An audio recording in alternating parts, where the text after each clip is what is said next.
Okay, good evening, everybody. We're going to get started. It is Thursday, September 16th. It is 6:33 p.m. We will now start the Citywide Council on Special Education's business and calendar meeting for September. Welcome, everybody. First, can we have the interpreters introduce themselves? Mandarin, can you start, please?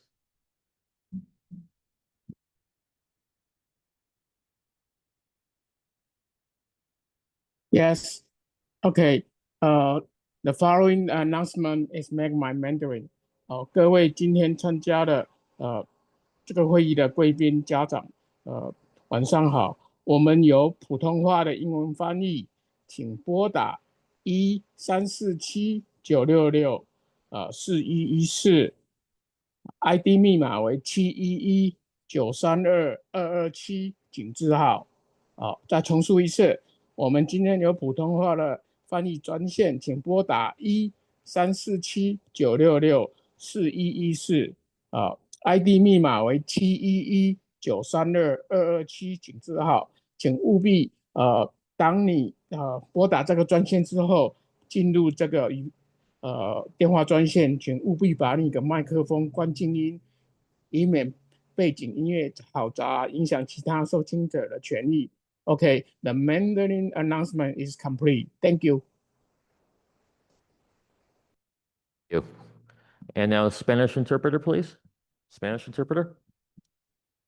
Buenas tardes. Este aviso es para las personas que necesitan servicios de interpretación en español. Si necesitan servicios de interpretación en español, pueden marcar el 347-966-4114. Su número de ID es el 534-576-712, numeral. De nuevo, para las personas que necesiten servicios de interpretación en español, puede marcar el 347-966-4114 y su número de 534-576-712, numeral. Gracias. Spanish. Thank you very much. All right, next is roll call. And just so everyone's aware, we have 2 new members to the council. So after roll call, we'll invite both the members to introduce themselves to our community. But Rose, can you please do roll call? Yes, good evening, everyone. I'm going to start with Ms. Joanne Cummings. Present. After roll call, Rose. Mark Gonzalez. Present. Melissa Jackson. Present. Maggie Sanchez. Present. Susie Wong. Hold it down. Present. Benjamin. Irene. Present. We don't have a quorum in person, but Heather Daly. So we do have a quorum. Yes, we do. Thank you. All right, and we'd like to welcome our 2 new members.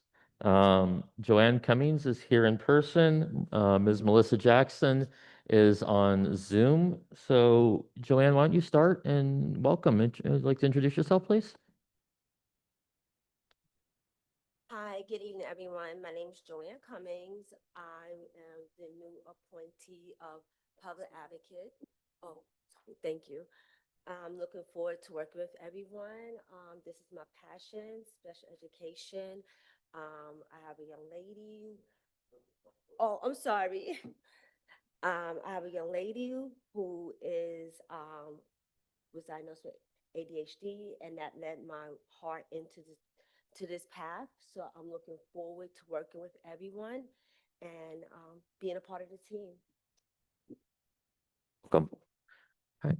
Melissa, would you like to introduce yourself, please? Hi, good evening, everybody. Sorry I can't be there in person, but I'll be there for the next meeting.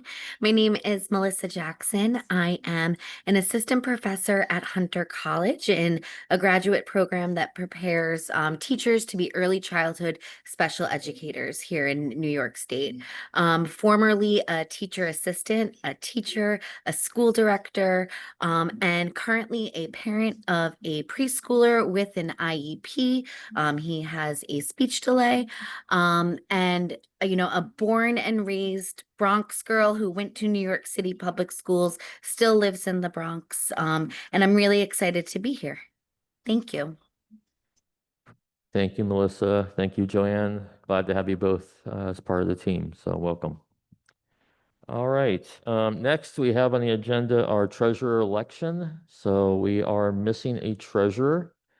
So this is our second meeting now without. If there's someone interested in being a treasurer, you can self-nominate yourself. You can nominate others, or we can kick the can down the road till next meeting. So if there's someone interested, please raise your hand or virtual hand. Otherwise, we will move on. All right. So we're gonna kick the can till next month on that. Next meeting is October 16th. So everyone's aware, October 16th, Thursday, 6:30 p.m. here at Tweed Building and on Zoom. All right. So next is the Office of Special Education update. So who's handling it? Joanna? Hi, everyone. My name is Johanna Rodriguez. I'm the Director of Family Support in our Special Education Office. And actually, before I introduce our team that's present today, I will follow the trend of new members joining us. We have a new member of our office. She started yesterday. Her title is Family Support Coordinator, so she will be in the inbox with me, taking care of escalation. So I'll have her introduce herself briefly before I introduce the rest of the team.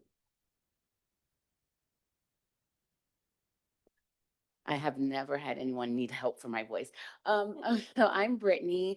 To copy our other newest member, I will give you a little bit of deets about myself. So I am also a born and raised Bronx girl, or lady now. I'm also a mother of a 3-year-old with autism. So this is also my passion. And so one thing that we wanted to let you guys know is that, or let everyone know, that there is going to be a real person with a real little boy that has real life things going on, answering and diverting your issues and questions. And so it's really important to me, as it's really important to you, and I'm so happy to be here. Thank you so much, Brittany. And so tonight we are going to follow almost the same, way we introduced, or we had a discussion with IGA last month. This month we have our specialized programs team or representative and or director. She will be spearheading all of the conversation for tonight.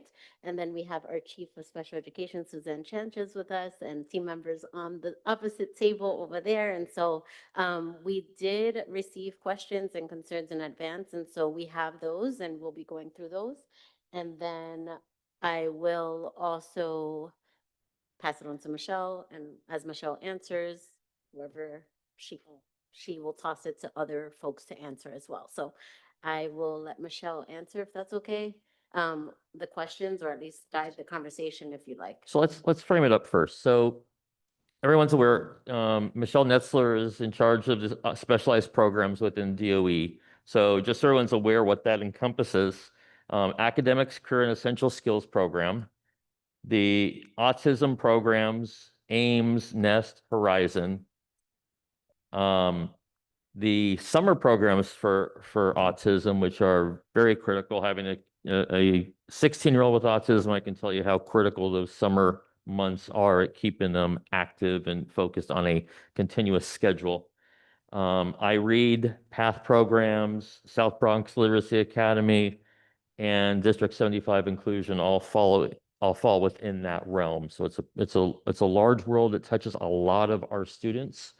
Again, nearly 300,000 students with IEPs in New York City. And quite a few of them, Michelle, fall under your and your team's realm, and really appreciate you being here and your team being here. So thank you.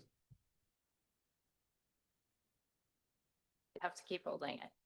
Hi, everyone. Thanks for having me tonight. I just want to add one more program, which is bilingual special education. I don't think I heard you say that, but maybe. Okay, so that falls under specialized programs. And I thought that it might be helpful for us to just start with talking about each of the programs, just a sentence or two, so that we're all on the same page about what those programs provide for students. So the NUS program is an ICT program, and it's a smaller class size than a traditional ICT. There are 2 teachers, a special educator, and a general education teacher in the classroom. Students with and without IEPs learn together in that classroom. The Horizon classroom is 8 students, 1 special education teacher, and 1 paraprofessional. The AIMS program is 6 students with an educational classification of autism, a special educator, a speech and language teacher, a paraprofessional, and an occupational therapist half-time in that classroom. So those 3 programs are New York City Public Schools autism programs. And something else I want to talk about for those programs and all specialized programs is the structure, but I'm going to go through the other programs as well. So the PATH program supports students students who have experienced trauma and stressful events in an ICT classroom. These students often require intensive behavior supports in that classroom due to the impact of trauma on their learning. And that is our newest program. So we have 7 of those programs, and we'll talk more about that. The iRead program supports students who have who are struggling readers who may be at risk of dyslexia or have dyslexia, and they are in an ICT classroom in a community school. Students in this program do not have to have IEPs. So if a student does not have an IEP but needs support with reading, they can come into that program. It was designed to support our students with IEPs, but can support across the board for all students in that program. Bilingual special education, I'm guessing it might be self-explanatory, but these are students who have IEPs, and on their IEPs, their instruction is both in their home language and English. They also have a program recommendation of ICT or special class. And then the inclusion program, which is the program that came to us probably most recently, is District 75 inclusion. These are students who are attending a District 75 school, but are included in a District 1 through 32 school, often in high school, where they are learning alongside peers without IEPs with the support of a special educator from District 75 and trained paraprofessionals. I don't know if anyone has any questions about that. Okay. So let's just talk about expansion of specialized. Well, actually, I want to take one step back. I want to talk about the components of specialized programs because I think it's really helpful for you to understand why they are.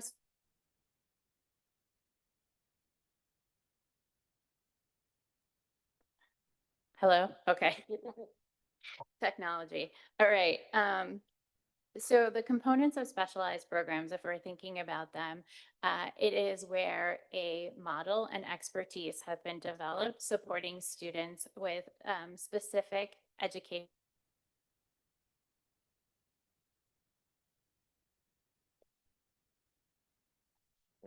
Michelle, just do this and you'll have to hold it Okay. down. Okay, I'll try this. I'm sorry. Thanks for sharing. All right. So the programs, the program model and component, the 4 things that are really important about all the specialized programs is pre-service training. So before teachers, paras, related service providers enter the classroom, they're getting pre-service training, ongoing training to support the students in the program, as well as coaching and consultation. It looks a little different in each of the programs, but we found that that's very helpful. The collaborative practices mean that across the school, folks are working with one another, related service providers, teachers, paraprofessionals. That planning is part of what enhances the program, right? No one of us holds the expertise. The collective is really supportive for our students, and we want to make sure that all of the folks who are supporting our students in school have the same information, have the same training. So we often, in many of our programs, are talking about what the students' needs are from year to year, from grade to grade, and from setting to setting in the building. And then we think about that homeschool connection. And I can imagine you all have ideas about how important that is. And we agree with you that it's really important. And we build that into thinking about how we're sharing information with families, how we're using consistent language across the programs at home, how we're learning about the things that make students' lives special at home and the things that are important to them so that we can incorporate those in the classrooms. And then lastly, we're thinking about the individualized supports for each of the students in specialized programs. And that comes from a strengths perspective and thinking about that each student comes with gifts and that there's a presumption of competence. And we want to think about how those things make the student unique and how we're using those into the program to support. So those are the components of specialized programs. So then you all wanted to know about our expansion and where these programs are and how many we're opening. So I wanted to talk a little bit about, we have been opening programs year after year. We've opened many more programs. This year is one of our biggest years for expansion. We've opened AIMS programs in District 6, 8, 9, 10, 11, 12, 14, 17, and 20. That's the largest number of AIMS programs we've opened at one time. Sorry if I may, Yeah. sorry, don't mean to interrupt, but can you say the grades if possible, at least if you're not, if it's middle school, elementary school, high school? I can. So for the AIMS programs, those are all kindergarten programs. The AIMS program, I didn't say this when I was giving you the little bio of AIMS, but it's a K-2 program. So when we open a new programs, typically for specialized programs, we open at kindergarten. So all of those are kindergarten programs. For Horizon, we opened District 1, District 6. District 6 is, I'm trying to remember if District 6 is a kindergarten. District 10 is a middle school. I didn't write that down in my notes. Next time I will. District 12, kindergarten. District 15 is a middle school. District 20 is a kindergarten. 24 is a kindergarten as well. Wait, did I say 20 is a kindergarten? We opened 2 in 20, a middle school and a kindergarten, sorry. District 26, we opened a middle school, and District 30 kindergarten. So we're trying to, the way we've always opened programs and specialized programs is we have kindergarten classes. As students continue in the grades, then we start to look for middle school programs. And then we look for high school programs when we have the students to sustain the program. And that's why you have a mix of kindergarten and middle school. And then we open NEST programs in District 1 and District 6. District 1 is a kindergarten, District 6 is a middle school. iRead, we opened 3 new programs for iRead. District 10 and District 24 are kindergarten. We're really excited. District 27 is our first middle school. So we're designing the model for middle school and building on the practices we know that have been successful in iRead. And just to give you some thoughts overall of the picture, so this year we should have 91 NEST programs, 81 Horizon programs, plus our pre-K programs, 36 AIMS programs, that includes District 75 as well. So what we've seen in the past 5 years for our Horizon program is we've increased by about 75% over the past 5 years for seat offerings for students. So I'm looking at the number of seats for students. We have about 1,000 more seats than we did 5 years ago. And then I know what's really important to you is to think about where we have programs or we don't have programs. I look to see where we don't have Horizon programs right now. 16, 17, and 23 are the districts without Horizon programs. And that is one of the things that we do when we're planning to open new programs. We work across divisions to talk about where we need programs, where we don't have them, where there is family outreach and interest, where superintendents and schools are asking for programs. So we know that's 3 districts that we'd like to open programs in the future. For our NEST program, we've increased about 23% over the last 5 years, and we have over 500 more seats than we did about 5 years ago. And the districts that don't have NEST programs right now are 13 and 19. And in case you all were wondering, the NEST program is our longest New York City public school autism program. It's been around for 23, 24 years now. So it makes sense that we have the most NEST programs. And then AIMS. So guess what? 5 years ago, we had AIMS programs in District 75 that they're about 6 years old. And I think what is amazing is that we have 36 schools and about 528 seats.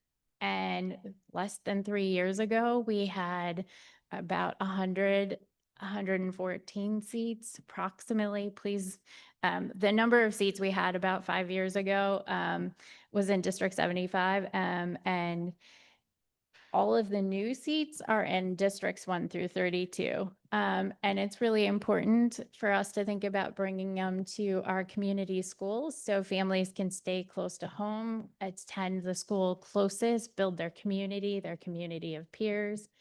And so we have been committed at New York City Public Schools for opening new programs and thinking about where we need programs.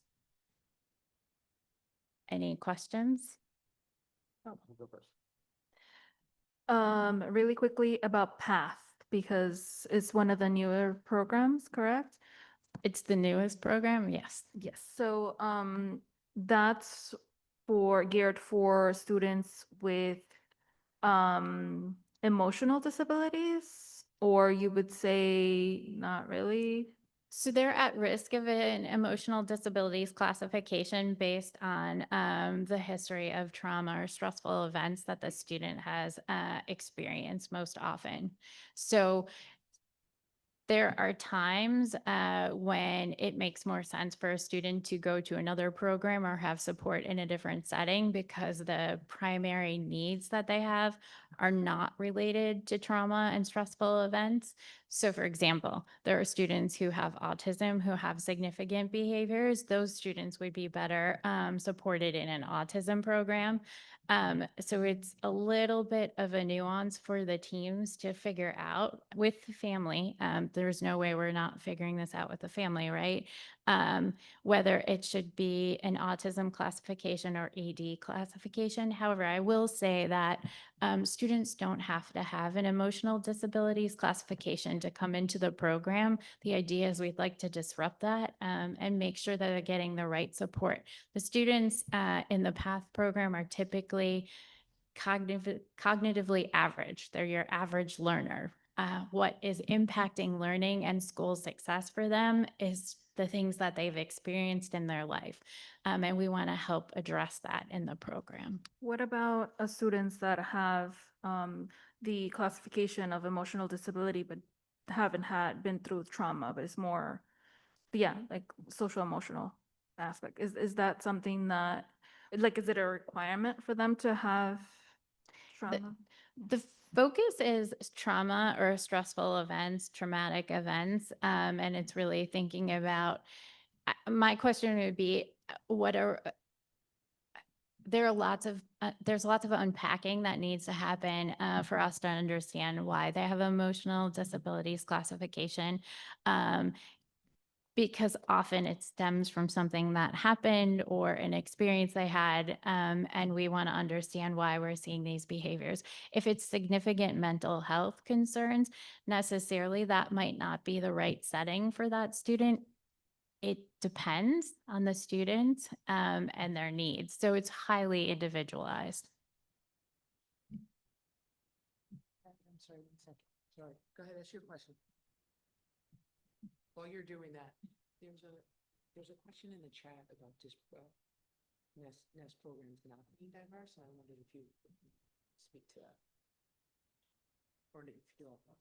No, I'm happy to speak to that. After. Yes, sorry. Sorry, really, really fast. The grades for the path or the district. Yeah, so I just want to say PATH program is something that's really important to me personally. Before I came to New York City Public Schools, I worked in foster care and preventive services. And I think about how many students could have really how many kids and families I worked with who could have really had the benefit of this program if we had it then.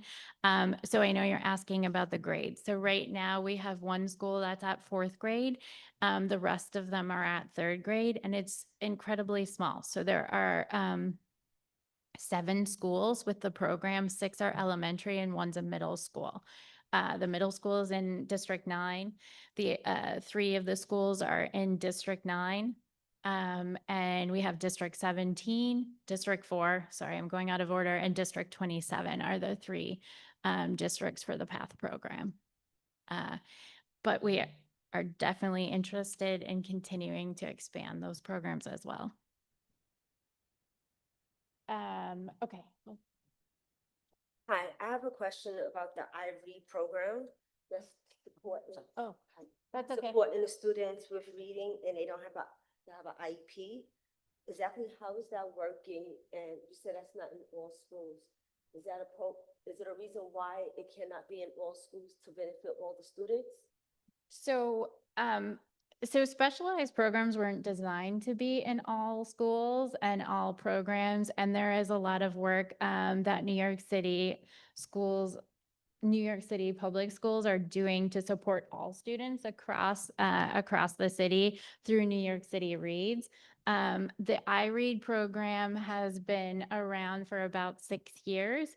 And it is designed to support students with IEPs. However, we have found that there are students in our schools where the programs are, and we don't want them to be excluded from having the supports. The design, we are always looking to expand our specialized programs where it makes sense and we're able to. This year, we did open 3 more iRead programs. And we're really excited about that and that support. And it adds another layer of support or another way to support students who need reading support in their schools. So how many schools do you have the IREAD program currently in? How many schools are we in? Let me look at my notes because I can't remember. I'm sorry, I can't remember them all. Curious because probably in almost all our schools, we do have some students that's struggling and that are several grades behind. And I'm just curious because I know they said with the HMH curriculum and the other one. So I'm just trying to figure out exactly what's the difference. I was going to talk about CFA. And is that a different program in Gillingham or is it a different program? And is that the reason why it's only for certain students? That's what I'm trying to understand. What's the difference and why is it? Yeah, thank you for that question, because I think that's something that's on a lot of people's minds, and I think a lot of people have the same question. And I can share here tonight that today's Tuesday. Okay, thank you. I believe later this week, a larger announcement will be coming out across all of New York City public schools around reading interventions and reading supports for every school. So once that comes out, we'll certainly be able to talk about it here with this group. So keep an eye out for information that should be coming on exactly what you said. Students who are struggling to read, what are the interventions and supports that are going to be available in every school? And we'll be able to talk about that when that information comes out. I think it's just about being finalized. And then Michelle, I'll turn back to you about any specific to iRead. Okay, great. Thank you. Um, Hi, so you're talking about it. Oh, sorry. I just want to say a couple different things. You asked about iRead specifically, and I can tell you it's in District 2, 9, 10, 12, 14, 15, 24, 27, 30, and 31. And I think that I think your question is really really smart about asking about iRead and expanding iRead. I think that New York City Public Schools has done a lot of different things to support students around literacy, all students, not just students with IEPs. So iRead was designed to support students with IEPs, but there are other avenues for support. So something I wasn't planning to talk about today, but we also have centrally funded intervention teachers, and there are 960 of them across the city. And those folks are trained on supporting students with reading challenges, using interventions to give them small group or individualized support at the 960 schools. And that is a resource for families to use as well. And the training that CFITs are receiving is very similar to the training that they're receiving in the iRead program in terms of the science of reading, using interventions, using small group and individualized support, using diagnostic screeners to support the students when they're coming in through the universal screeners, and then progress monitoring to make sure students are making the expected progress. Okay, the only reason why I asked that, because I know the one in Gillingham, that program was very expensive to train different staffs and stuff like that, and I know they switched over to the other programs. So I was just curious if that was the reason why it wasn't in all schools or all districts, because if it was a type of program like that, that was very costly. So I was just going that direction to see if that's why it was only being piloted in certain districts. Yeah, and that makes a lot of sense. I think the iRead is about a programmatic model, and the training. When I first was talking about specialized programs, each of the schools, each of the programs have training components that they're bringing to the model. So iRead, we're training the it's an ICT model. We're training the special education teacher, the general education teacher. And then there's a master teacher in those programs and at those schools to support the instruction and the intervention in those programs. One of the designs of the program is to make sure that the students have the literacy support through all content areas throughout the day. So it's not only the training, but it's thinking about how we're using those interventions and support throughout the school day.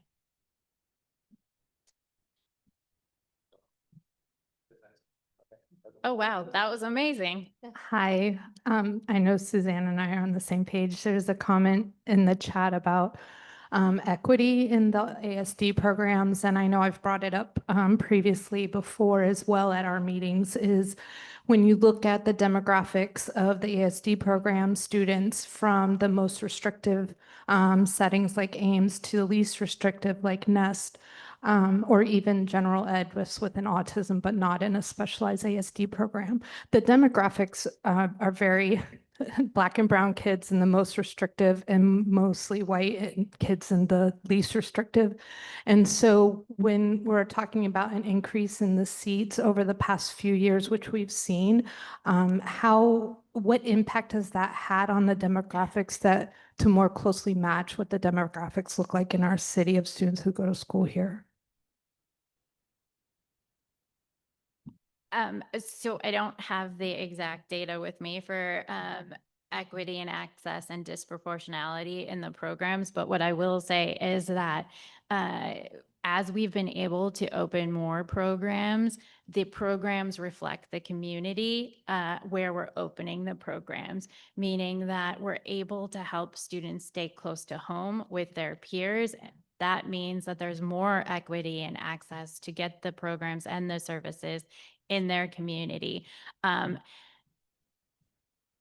Before we were able to open more programs, students were traveling to receive these services, and they were often traveling outside of their community. We are seeing that students are staying in their community, and that is really impacting where our Black and Brown students are going to receive these services in their community, and also making sure that there's more equity in the access to these programs. And that's been some of our focus about where we've been opening programs, ensuring communities that are often under-resourced and don't have these things in their community necessarily, that we're opening so that folks don't have to travel outside of their neighborhood to receive these programs, and that we're building the capacity of the staff in each of these schools so that they're able to support students who are their neighbors. So we're creating that belonging within their community. I've got a bunch of questions. I'm going to hold off and we'll talk offline. Irene, you got one? Go ahead. Hi, so I have two questions. So we just talk about the IB program and the PEP program. For what I know is most of the parents or family, they doesn't know about like IB and PEP program. They do not more. They do not know more about like the ASD program, the ACE or the AIMS program. Is it possible to do some more outreach information to the family or to the parents so they will be able to know that this program may benefit for their children?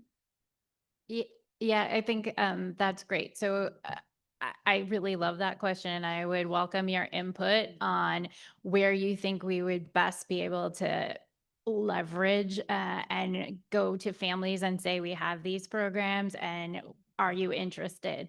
I will tell you that we have been working with some of our advocate agencies and doing training annually through a couple of them that invite us. We've been invited to some pre-K programs to speak directly to families and parents at those pre-Ks. We're happy to do any of those things. And if you have ideas, you can put them in the chat. If you're online, you're welcome to say them now.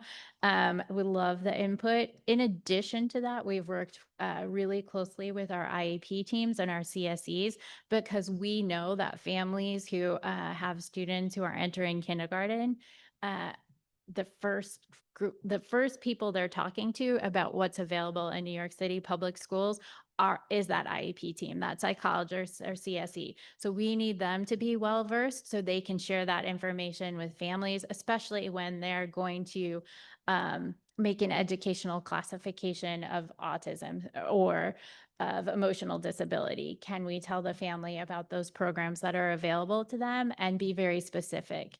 So we've done lots and lots of training. In addition to that, I'm sure some of you have all heard about the expansion districts that we did this 2 years ago in districts 5, 12, and 14 for our autism programs. And that looked a little different because instead of families having to apply, the IEP team, if the student was going to have an educational classification of autism, the IEP team was automatically going to share that information with the family and refer them to the specialized program team for a consultation that we're going to do with the IEP team, as well as an observation. So that was a little shift from the application-based program. So when you're talking about pre-K though, so my son didn't have an autism classification when he went into his turning 5. And so he wouldn't have been flagged that way. And so he was, for a year, kindergarten was not in the right program. And it took us a while to track down the Horizon program for him. Because most of the kids coming out of pre-K and CPSE have speech and language or they have other health impairment, they have a different classification that wouldn't necessarily flag the ASD programs. And it just want to add to that, the expansion districts did not take away families' abilities to apply. They can still apply. They can say, right, if they know about them. And that, I think that's the open question. How do we get the word out? So I have a question. When you talk about the expansion of these programs, in District 5, our schools have been one of the recipients of the expansion of these programs. The concern we're finding is that when you look at the resources and how those programs are ran within our districts, they're poorly ran, even though they're new programs, versus NEST programs that may be in District 2 or District 3.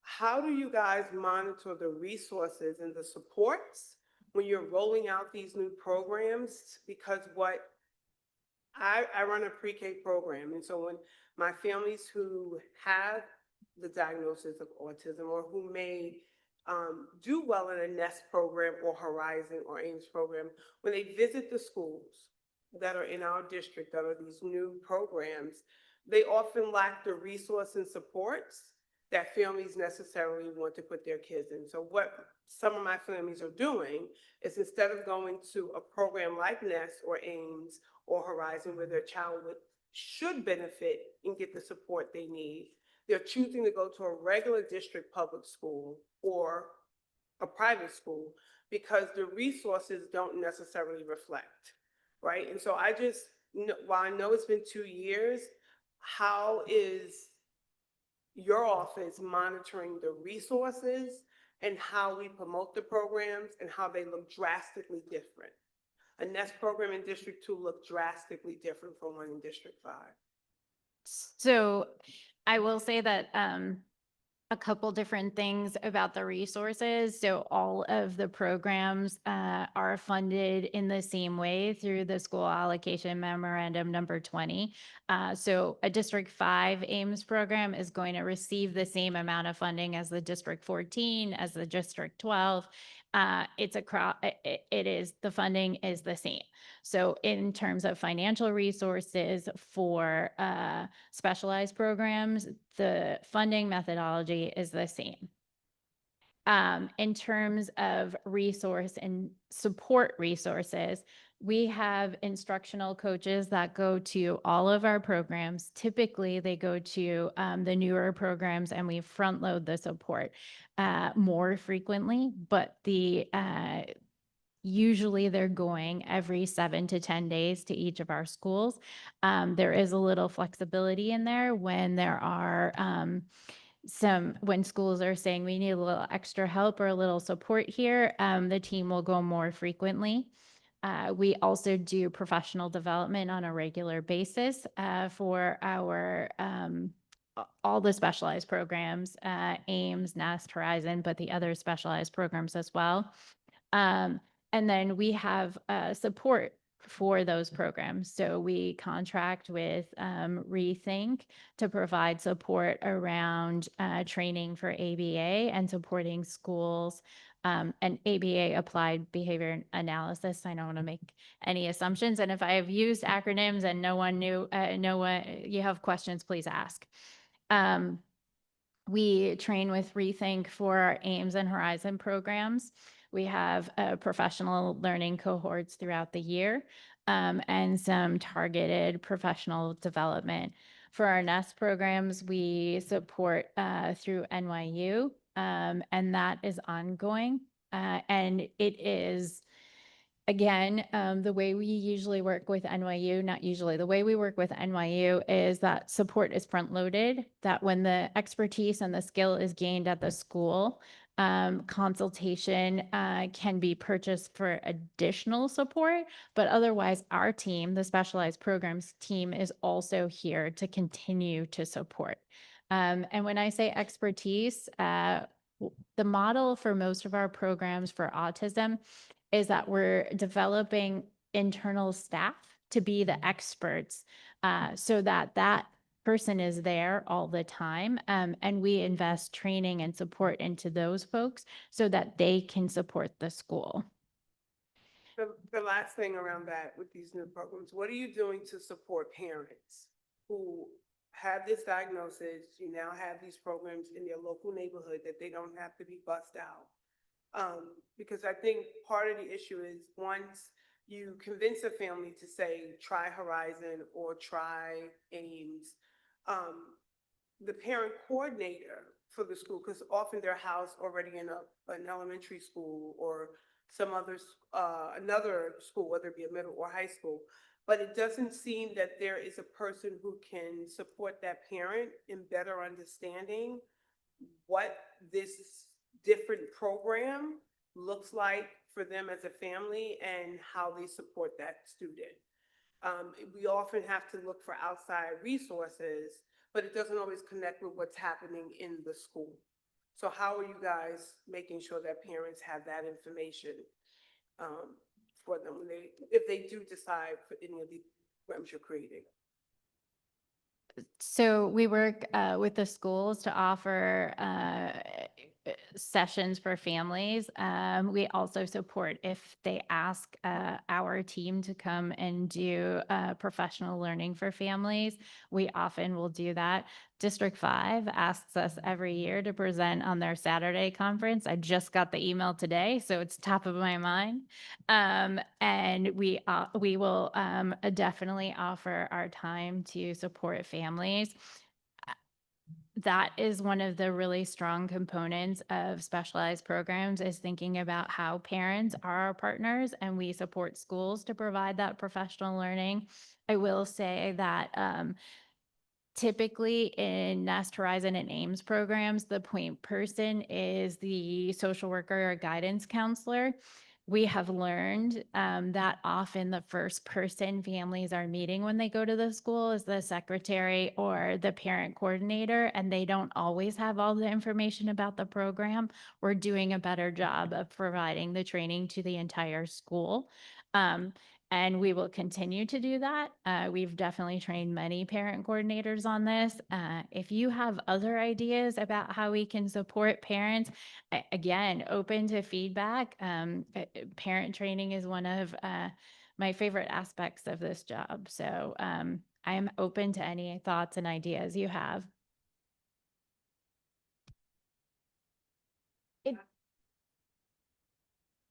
Yeah, it depends on the school. So the school is going to identify somebody who is at the school 5 days a week. So that's not always the social worker in every school. Sometimes it's the guidance counselor. But we ask schools to designate a point so that when families come with questions, that everybody knows who that person is to answer those questions.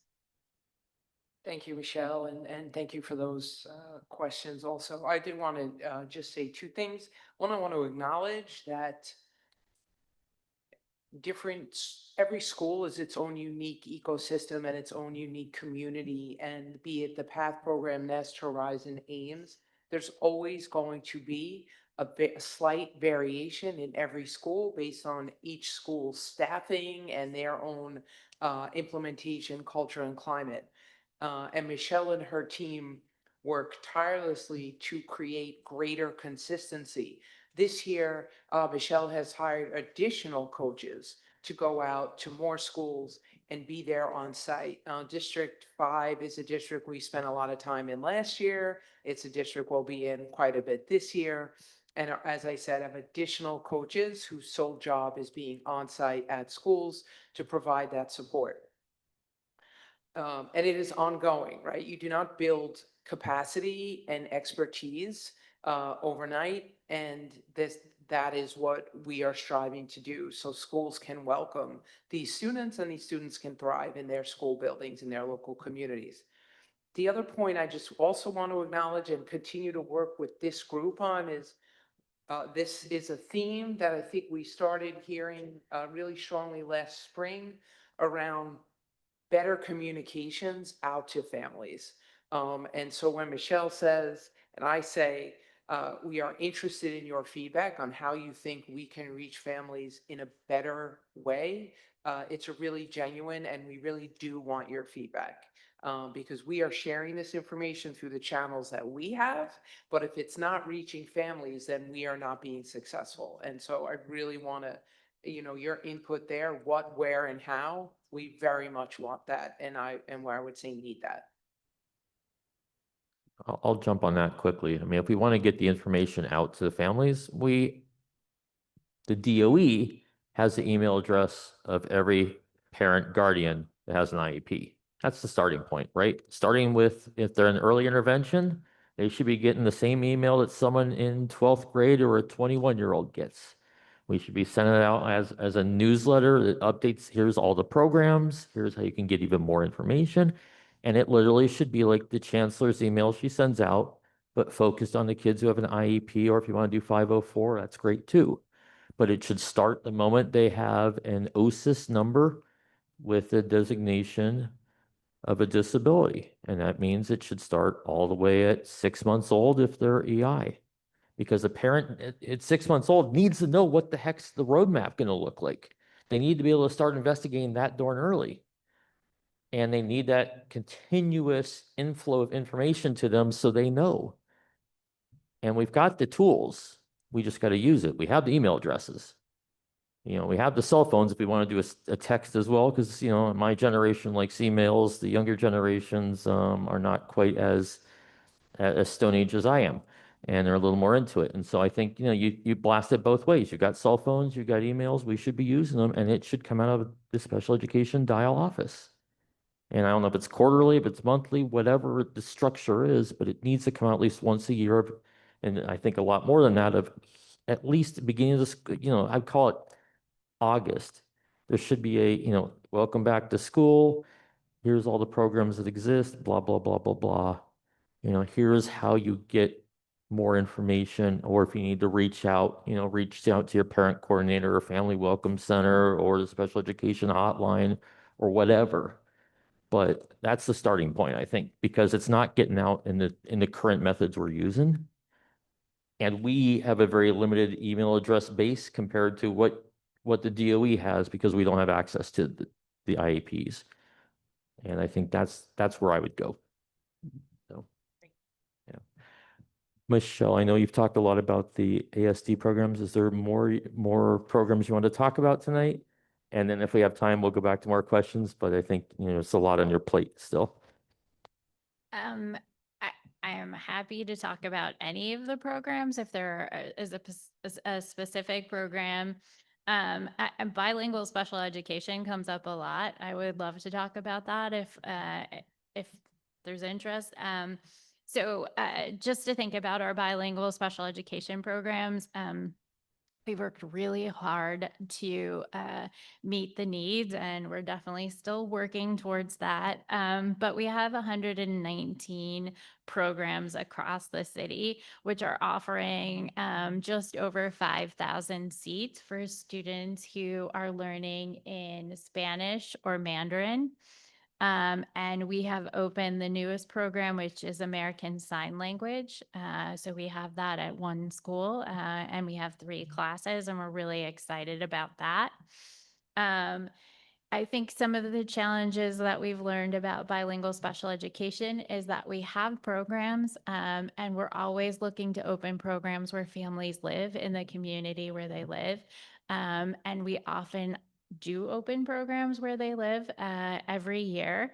And we've also found that sometimes families also want to stay in their community school, and they require BSE. So it's always thinking about how we're making that match for the students. But we're really excited about the number of programs that we have. I think the biggest piece for BSE is really, how do we get the information to families? How do they understand why it's important for their child to learn in their home language as well as English, and how we leverage their home language to help them build academic skills and be successful academically? And we want to make sure that they understand that bilingual programs are where a teacher is teaching in their home language. The teacher speaks in Spanish, they write in Spanish, they are reading in Spanish, and they're helping the students, or Mandarin. Those are the two programs we have right now, Mandarin and Spanish. But we really want to think about increasing that communication. So any thoughts you have on that? We have been partnering with our advocacy organizations. We have been working really closely with our IEP team, so they're able to explain the benefits of learning both in their home language and English, and explaining what a bilingual special education program is, because it's your special education pieces and it is also learning bilingually and using your home language.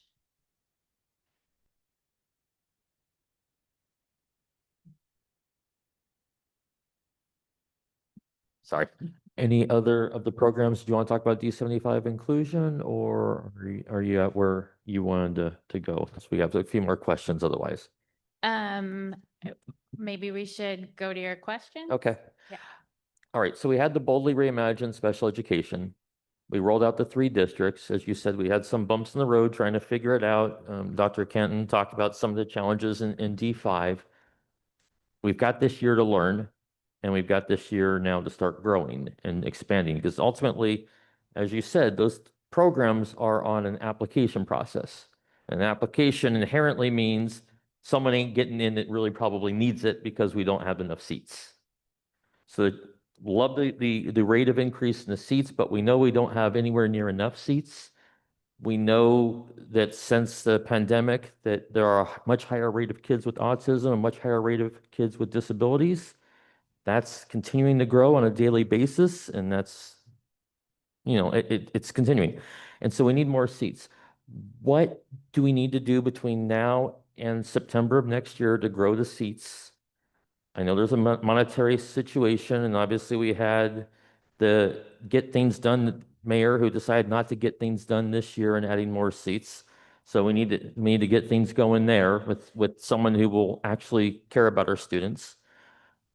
But other than that, what do we need to grow the seats, and what is it going to take from your office? What do you need as an office to be able to get to all the kids that need it? Not just a few districts, a few schools, a few grades. I love iRead, but it isn't K through 12. And we have kids who need K through 12 intensive help. I love that we have the reading interventionists, but it's only in 960 schools. I've got an IEP tomorrow with a kid with dyslexia. The school doesn't have a reading interventionist. All they can offer is ICT. They don't have an alternate curriculum for the kid. So it's going to be quite a fun meeting tomorrow that I'm going to have for the parent. But how do we get into all schools that need reading interventionists? And that really is all schools, because every school's got somebody who needs help. And what do we do for all those kids who are on a wait list, who aren't getting into their program, and all the kids that are coming down the pipeline that are in pre-K or EI that are going to need it? Where do we need to go? Yeah, so that's a lengthy answer. But what I will say is that there are many, many parts to that, some of which are not in New York City Public Schools control, so to speak. For example, we need more early childhood special educators. We need more school age special educators. We need a stronger pipeline of occupational and speech therapists. We need more folks who understand and implement ABA. And these are personnel credential actions, right? This is stuff that we've had conversations with New York State about, but the pipelines are not close to meeting the student need. So I think that's one piece of it, and would love to work with this group to advocate at New York State or the legislative level for some of these really important personnel shortages. The other piece I would say is that we are focused, certainly this school year, on building capacity in community schools so that teachers and staff in those schools are better equipped and better resourced to teach all learners, including children with autism, including children that previously would have their quote only option would have been District 75, right? I think I saw in the chat what's the difference between Ames in District 75 versus in a community school? And while I would leave that to Andy and Michelle to answer more deeply, but nothing really. The program is the program. The student ratio is the same regardless of where it lives. I would say though, in all transparency, the difference is that the staff in District 75 are more familiar with that type of student than some of our community schools. That's really the main difference around that. And so what do we need to get prepared to support all of these incoming children? We need more of everything. We need more of the personnel, and we certainly need more funding to open these seats and open these programs. And we have to continue, with class size, hiring teachers is a challenge. Hiring special educators is a challenging. Hiring early childhood special educators and then high school is incredibly difficult on all sides of that coin. And so we talk a lot about our early childhood students, and we should. And our high school students are here with us today. And we can't and we won't forget about them. But licensure in those areas for special education is very, very challenging right now. And so we need more of everything. And it is on us to train and make sure that the staff who are here working today in New York City Public Schools know what to do. Michelle and her team have trained 3,000? Approximately 3,000 paraprofessionals about autism this school year to date. That's the first year we've ever done that. 4,000. Andy. Thanks, Suzanne. And I just wanted to pause here for a second because Mark, I think you raised the most important question. And for me, what just sits with me is if all of our schools need something different, we actually need to be doing something different in all of our schools. And so if that makes sense, so we actually, the people who are there need to learn new skills. And that is something that's a system-wide challenge that we have to address. Today, we are working with the district leaders in every single district, and we were talking about supporting extras with attention challenges. And everybody in the room is like, I've got attention challenges, and it's gotten worse the past 3 years. And we also know that attention challenges are also connected to disability and many other things. And part of it was building new skills. And one of the things, as simple as it sounds today, while we were on that call, was to say, instead of giving multi-part directions, and instead of even saying them in a bulleted list, say, you got 3 words, friends. So if you need kids to get their coats and their books and their writing utensils, coats, books, writing, like how do you actually change the way we talk, change our strategies to support more learners? I'm not saying any of this is easy at all. It is quite difficult. And I do think it's the task before us. Thank you, Andy. Thank you, Suzanne. Thank you, Michelle. One last thing, Suzanne, we need your and your team's help. We need to know what the number is, how many special education teachers you need. If you want to do it by pre-K, K, middle school or elementary, middle school, high school, whatever you want to do, how many speech it is, OTs, PTs, whatever. So we can go to Albany, so we can go to City Hall across the park here, and then we need to know dollar amount. Because the idea is we don't want to be having a kid have to travel. I mean, you probably all saw the Chalkbeat articles about the kid traveling 5 hours a day round trip to school, but that's common. We know that my kid's got a heck of a commute, and I know a lot of the families here have heck of commutes. And that shouldn't happen. We need to build them where they are, as Michelle, as you mentioned, and we're not even close to that today. You know, three specialized districts out of, or 3 special autism specialized program districts out of 32 doesn't cut it. We need in all 32. We need to get the dyslexia schools and the reading, and the kids who need reading help in every borough and then in every district. And right now we've got 3 boroughs covered. That's great, but it ain't where we need it to be. And we need the help of what's the dollars, what's the people, and what's the time frame to really roll it out citywide. We're the biggest city, and we act like we're a little cow town at times. And we've got to fix it. We've got to be the leaders and not the followers. But thank you. All right. Is there any other questions from the council?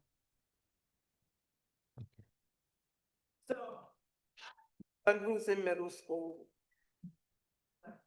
And I know that they have one person in their building, but that person works at the high school, right? They don't work with the middle school. So I'm in another conversation, but I think about children across the district who may have the diagnosis of dyslexia, right? So this notion of learning challenges is very problematic for me because that can look very different for different kids when dyslexia is a very specific type of learning variation that needs very specific types of support. And so I constantly hear this conversation of rolling out reading programs that really support children with reading challenges. When we started this quest on supporting children with dyslexia 2.5, almost 3 years ago, there were certain things that were supposed to be implemented in. I'm just feeling like as I hear the conversation continues, that conversation is shrinking around those children. And I know that we had this preschool or the early classes, K through second grade, where you were going to do these screenings and stuff. But I have yet to hear anything about how you are working with middle school and high schoolers who have the diagnosis, who need the support, and how are those things being transcribed in the school and supporting the school and getting those additional resources. Because there are a bunch of kids across the city with that diagnosis that are not getting support at the middle and high school level. Yes. Oh, is this the broken one? Oh, no, this one works. So yes, there are children in middle and high school with dyslexia who are not performing at grade level and struggling to read. There are also children without dyslexia who are in that position as well. And so, we're holding both types of students, both issues together. So our colleagues in the Division of School Leadership are coming out with really comprehensive guidance on this topic. I expect by the end of the week, but I don't hold me exactly to that, but I expect by the end of this week.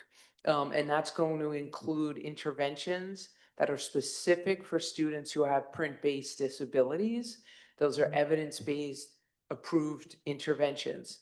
Like OG, Wit and Wisdom, the things we know that work for children with print-based disabilities, including the most prominent one of dyslexia. So let's see when that guidance and that whole package comes out, and then we should talk about it here, about what what that's going to look and feel like for our students. I'm just a little confused. You're saying a whole package, but we started this conversation 2 years ago. So I'm just concerned. I understand you may be doing something new, but what are you doing around that? Because the first year or two, it was, we're going to focus on the earlier grades to detect what kids need and really have this universal screening and then put certain things in place.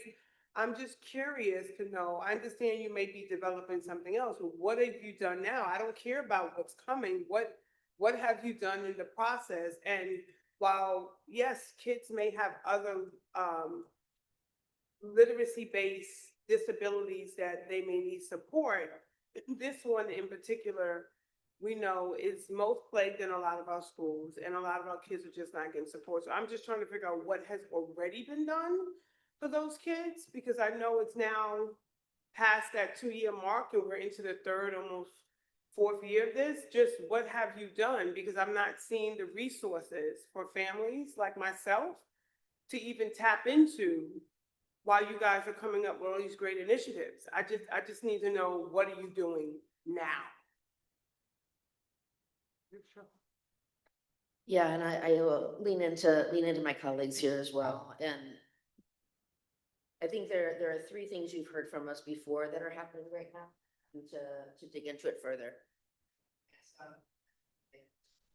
One piece of it is our centrally funded intervention teachers at 900 schools, and that is both middle school and high school as well as elementary school. I defer to my colleague Michelle for additional details here. We've seen extraordinary gains, up to 2-year level reading gains, and these are the specific small group interventions based on not just the screeners, but also the next level assessments to say what part of this is actually a challenge. Because we know in dyslexia, that is also a continuum. Dyslexia actually is a continuum where students are struggling in different ways, which is why it's not just the screener. It's also the next assessment to say, what are the pieces that are missing there? We're glad that's at 900 out of our 1,600 schools. And of course, we always want to make sure that schools are continuing to get more support on that. I think I'm excited to see the HMH into literature, which is the middle school level science of reading. Again, we like high school is CFIT, but the middle school work on into literature has been very helpful as well. I think one of the things that we have to do better, and I just want to acknowledge this, is communicating with families and making sure that families have those resources, not just what's happening at school, but how do I support my student with dyslexia, and recognizing the supports that they need. Lastly, I'll just mention it before I want to turn it back over. I think Michelle has much more details on CFIT, or if anyone else wants to add in. One of the things that we just take seriously is also the emotional impact of dyslexia, and recognizing the social emotional component that comes along with specifically dyslexia, is very, very significant and impacts children and families and their whole outlook on school, and themselves as a learner.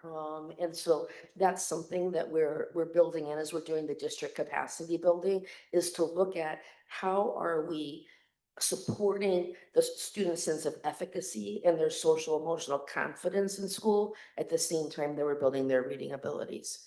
I know I left out important stuff on CFITs, Michelle or Susanna, if you wanted to add in. I have a quick question. That the data and stuff you're talking of, just out of curiosity, is this from the dyslexia school that have been opened up? Because we haven't, I know that question has come up. How is the dyslexia school going in any numbers? So just out of curiosity, I was wondering that data you sharing, so it's from several schools. Michelle will have more details. This one in schools, not just specifically from the schools, the literacy academies, the South Literacy Academy, the Central Brooklyn Literacy Academy. That's not specifically. Sorry, so we're running out of time, but I wanted to give you a chance to talk about a little bit about D75 inclusion, because a lot of people are asking, and then we move to public comment.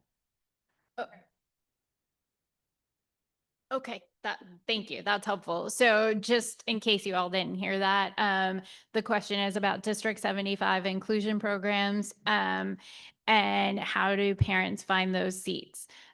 So typically it starts with speaking with your IEP team at your District 75 school. The team, I would start with speaking with the teacher first, talking about your interest in an inclusion program, speaking to them about the things that interest you about the inclusion program for your child. For example, you may want your child to go to a middle or high school with students who, with peers who have IEPs and don't have IEPs, but get additional support.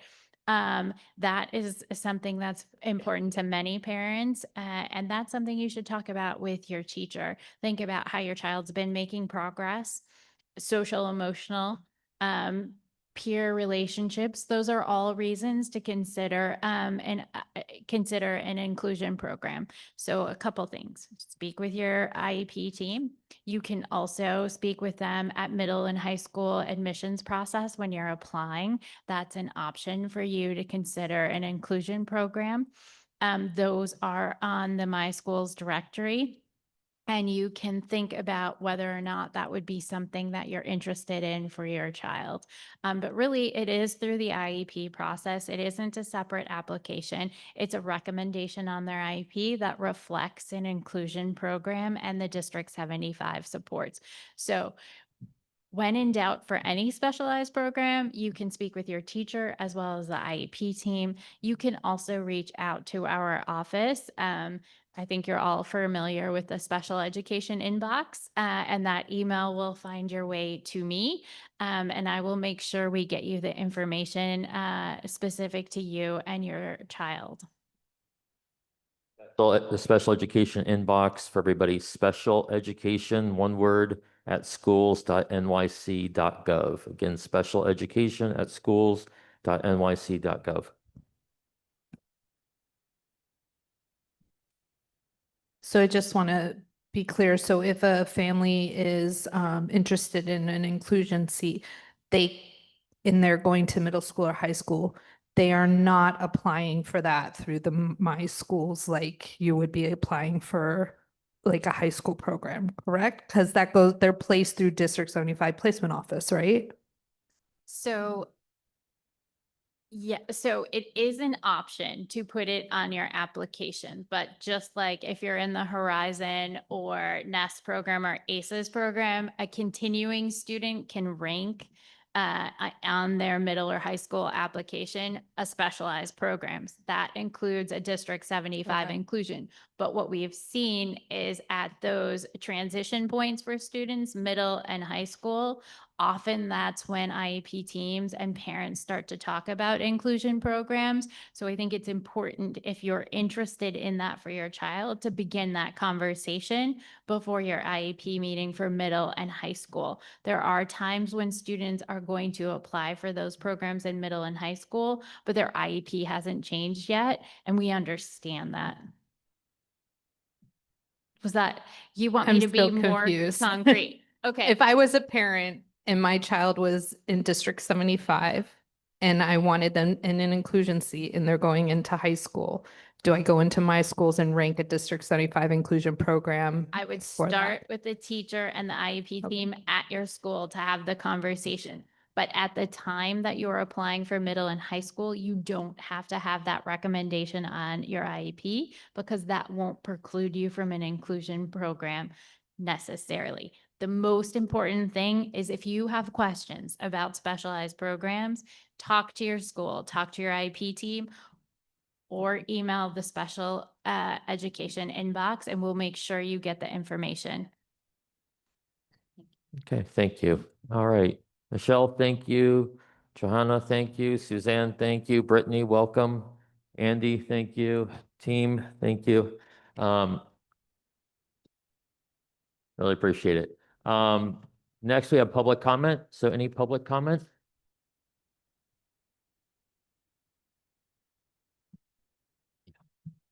Blue Jack. Any public comment? If you have public comment, please raise your voice. Hello, good evening, Oh. everyone. Okay. There's a public comment in the room, and then we'll do on Zoom. Hello, Camille? good evening, everyone. Okay, go ahead. My name is Nisi Johnson, and I'm a new parent to the Horizon program. And just like one of the panelists that was sitting down discussing about allocation of money and funds getting placed in certain districts, I'm noticing that where my son has been placed, the funding does not look like the funding from which he came from in District 2. So I wanted to know, who should I follow up with about that, and who's going to the schools to actually see if the funding is being utilized correctly for those children in the Horizon program. So this is Mark Gonzalez. What couple of options? One, you can email Office of Special Education if you have concerns about the funding. I have. Okay, so special education at schools.nyc.gov. Otherwise, feel free to give me a call. We can talk. I'll give you my cell phone. It's 917-225-6796. So I am not with the DOE, but I can certainly talk to you and we can look at some strategies So together. that's 917-225. 225-6796. Thank you so kindly. Thank you. You have a good evening. And now. Hi, everyone. This is Camille Casaretti. I am the Brooklyn panel for education policy. So I wanted to come, introduce myself, congratulate you all on your seats, and invite you to the PEP meeting, of course, which is on September 25th. But I just wanted to respond to our presentation that we just had, which is great. Lots of new programs coming. But my takeaway in part was that there are 5 districts in Brooklyn that are lacking Horizon and Nest programs. So I just want to elevate that again. And I am here to advocate with you, although I am here for Brooklyn, across the city, as I have always done. So just, don't forget about me. Come to me with any of the issues that you might have, and I'm happy to elevate up to Albany, to our federal government, wherever you need advocacy. And just thank you so much for all you do. Thank you, Camille, and thank you for your service. So PEP on the 25th is pretty big one. There's going to be a busing contract up there. There's also a related service contract. So those are 2 big things that impact so many of our students. Right now, it looks like the bus contract is only going to be a 1-month temporary extension. The mayor's office originally was looking for a 5-year, which would be pretty traumatic to our kids, because that would lock us in with the contracts, which means our kids would not get busing for after school, would not get busing on the weekend, would not get busing for the events they need. And we know how bad busing is right now. No matter how good they talk it up, the reality is there are challenges for some kids on a pretty consistent basis. So I'd encourage everyone to go out to the PEP. It is again September 25th. All right, any other public comment? Yeah. Please feel free to unmute now. Otherwise, we'll wrap up public comment. And I also feel like there should be more transparency with divulging the NEST program as well as the AIMS and the Horizon program, because parents should know more about it, and the information for all the programs needs to directly be updated on the New York City Department of Education's website, in which it is not. Okay. We'll give that feedback. Thank you. All right, is there a motion to adjourn the calendar meeting? Hi, good evening, everyone. Sorry. I'll be quick. My name is Mariel Ali, and similar to Camille, I'm also a member of the Panel for Educational Policy. I am the Manhattan Borough President appointee. Just joining in and listening into your meeting. Happy to be a resource and support you all in anything that you do. And again, just want to elevate Camille's point. Thank you for everything that you do for our kids. Thank you. Have a good evening, everyone. I dropped my email in the chat in case anyone wants to connect. Thank you, and really appreciate your service to our entire community. Thank you so much. And look forward to seeing you on the 25th. All right. I see one hand up, please. Good evening, everyone. Lupe Hernandez, she, her, ella. I'm here representing Public Advocate's Office, and we did want to uplift PIST had to leave, PIST NYC had to leave, but they mentioned that they wanted to uplift the rally that we are going to be attending with the Road to Better Busing Coalition on Monday, September 22nd at City Hall. And so thank you, Maggie, for making space for that, and just want to uplift to remind community members to please also attend the PEP in that same regard on the 25th. Thank you, Lupe, and thank you for all you do for our community as well. And we will see you on the 22nd. Appreciate it. So again, it's Road for Better Busing, City Hall, 22nd of this month. If you can be there to support our families, we would certainly appreciate it. Info is in the chat as well with all the information you need. Thank you. All right, do we have a motion to adjourn? Motion to adjourn calendar meeting? We have a yes. Do we have a second? All right. All in favor? Opposed, abstentions? Okay, it is 7:57. We'll start at 8:10. 8:10. with the business meeting. Thank you, everybody.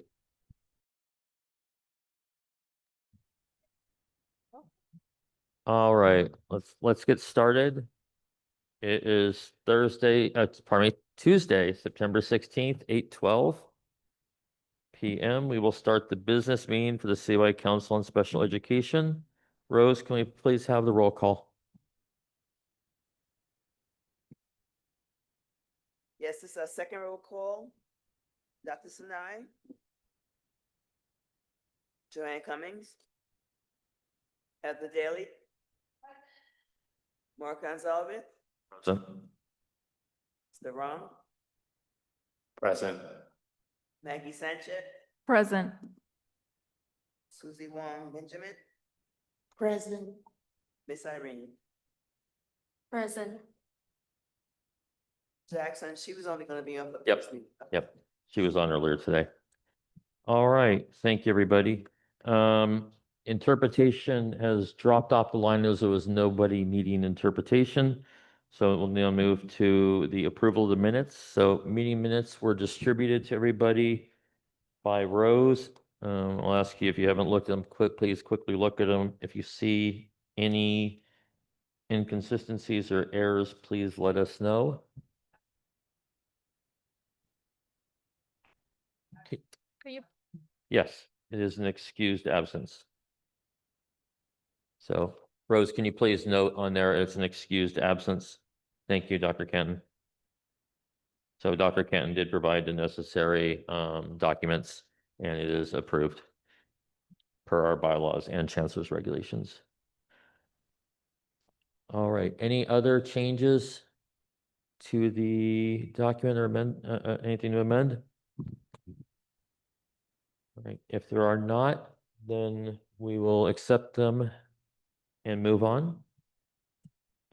All right, the meeting minutes are accepted with the change as noted prior. All right, so Face, Tamika is out tonight with a family emergency. Couple of updates. We do have now for our CCHS appointee role, we have 6 candidates that were approved as of this afternoon at 1 o'clock. So our bylaws require that we hold a special meeting to interview those candidates and then vote on them at our next regularly scheduled meeting, which is October 16th. So the question for the council is, when would you like to do a special meeting to interview those 6 candidates? We would have to be in person to do the interviews. The candidates, as I understand, would not be required to attend in person, but certainly be encouraged to, but not required. So they may be on Zoom, but we as a council would be required per open meeting law to be in person for the special meeting.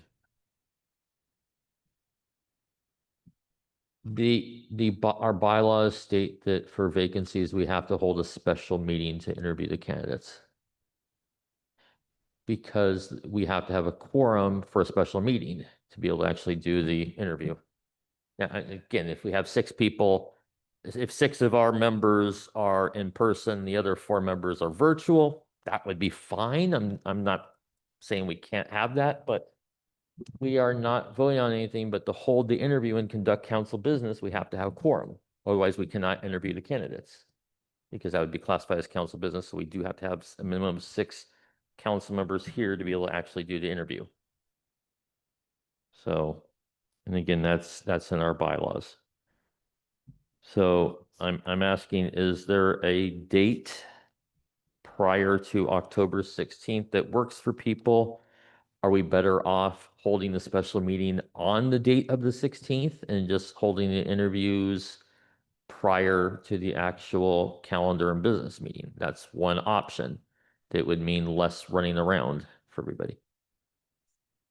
What would the start time be if that were the case? It would be like maybe an hour? I ideally would say start at 6 o'clock instead of 6:30, just so we have time. And like the reality is with 6 candidates, it might mean that we don't start the calendar meeting to 7 o'clock. If it takes an hour to interview 6 candidates, it may be we finish in 30 minutes and we start our calendar at 30 after. I honestly, I don't know with 6 candidates each.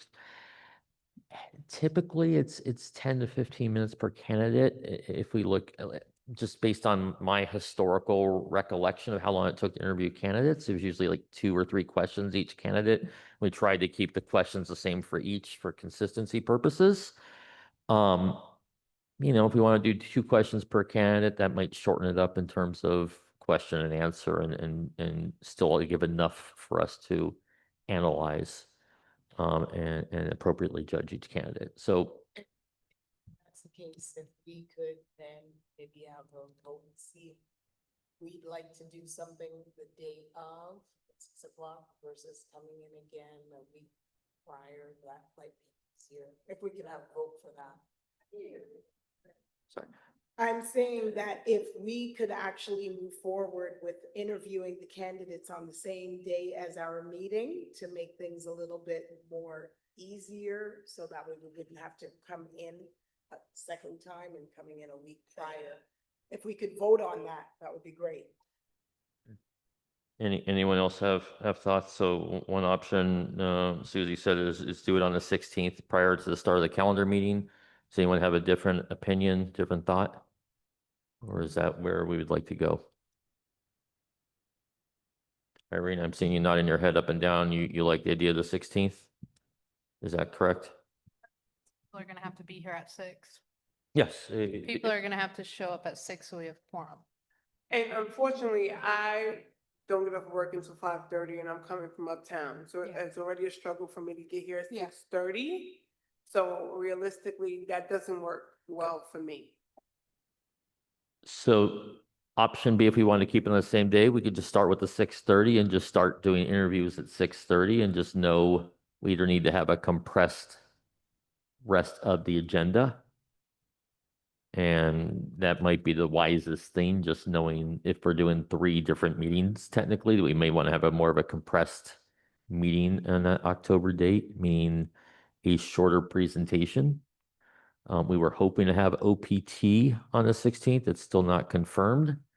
I am coming here tomorrow there's a Nice Bus has a board meeting here tomorrow, so I'm going to talk to Nice Bus and also see if I can get Kevin to come to our meeting. Sinai. Is it possible if you do that, can we limit the agenda for our business meeting that day?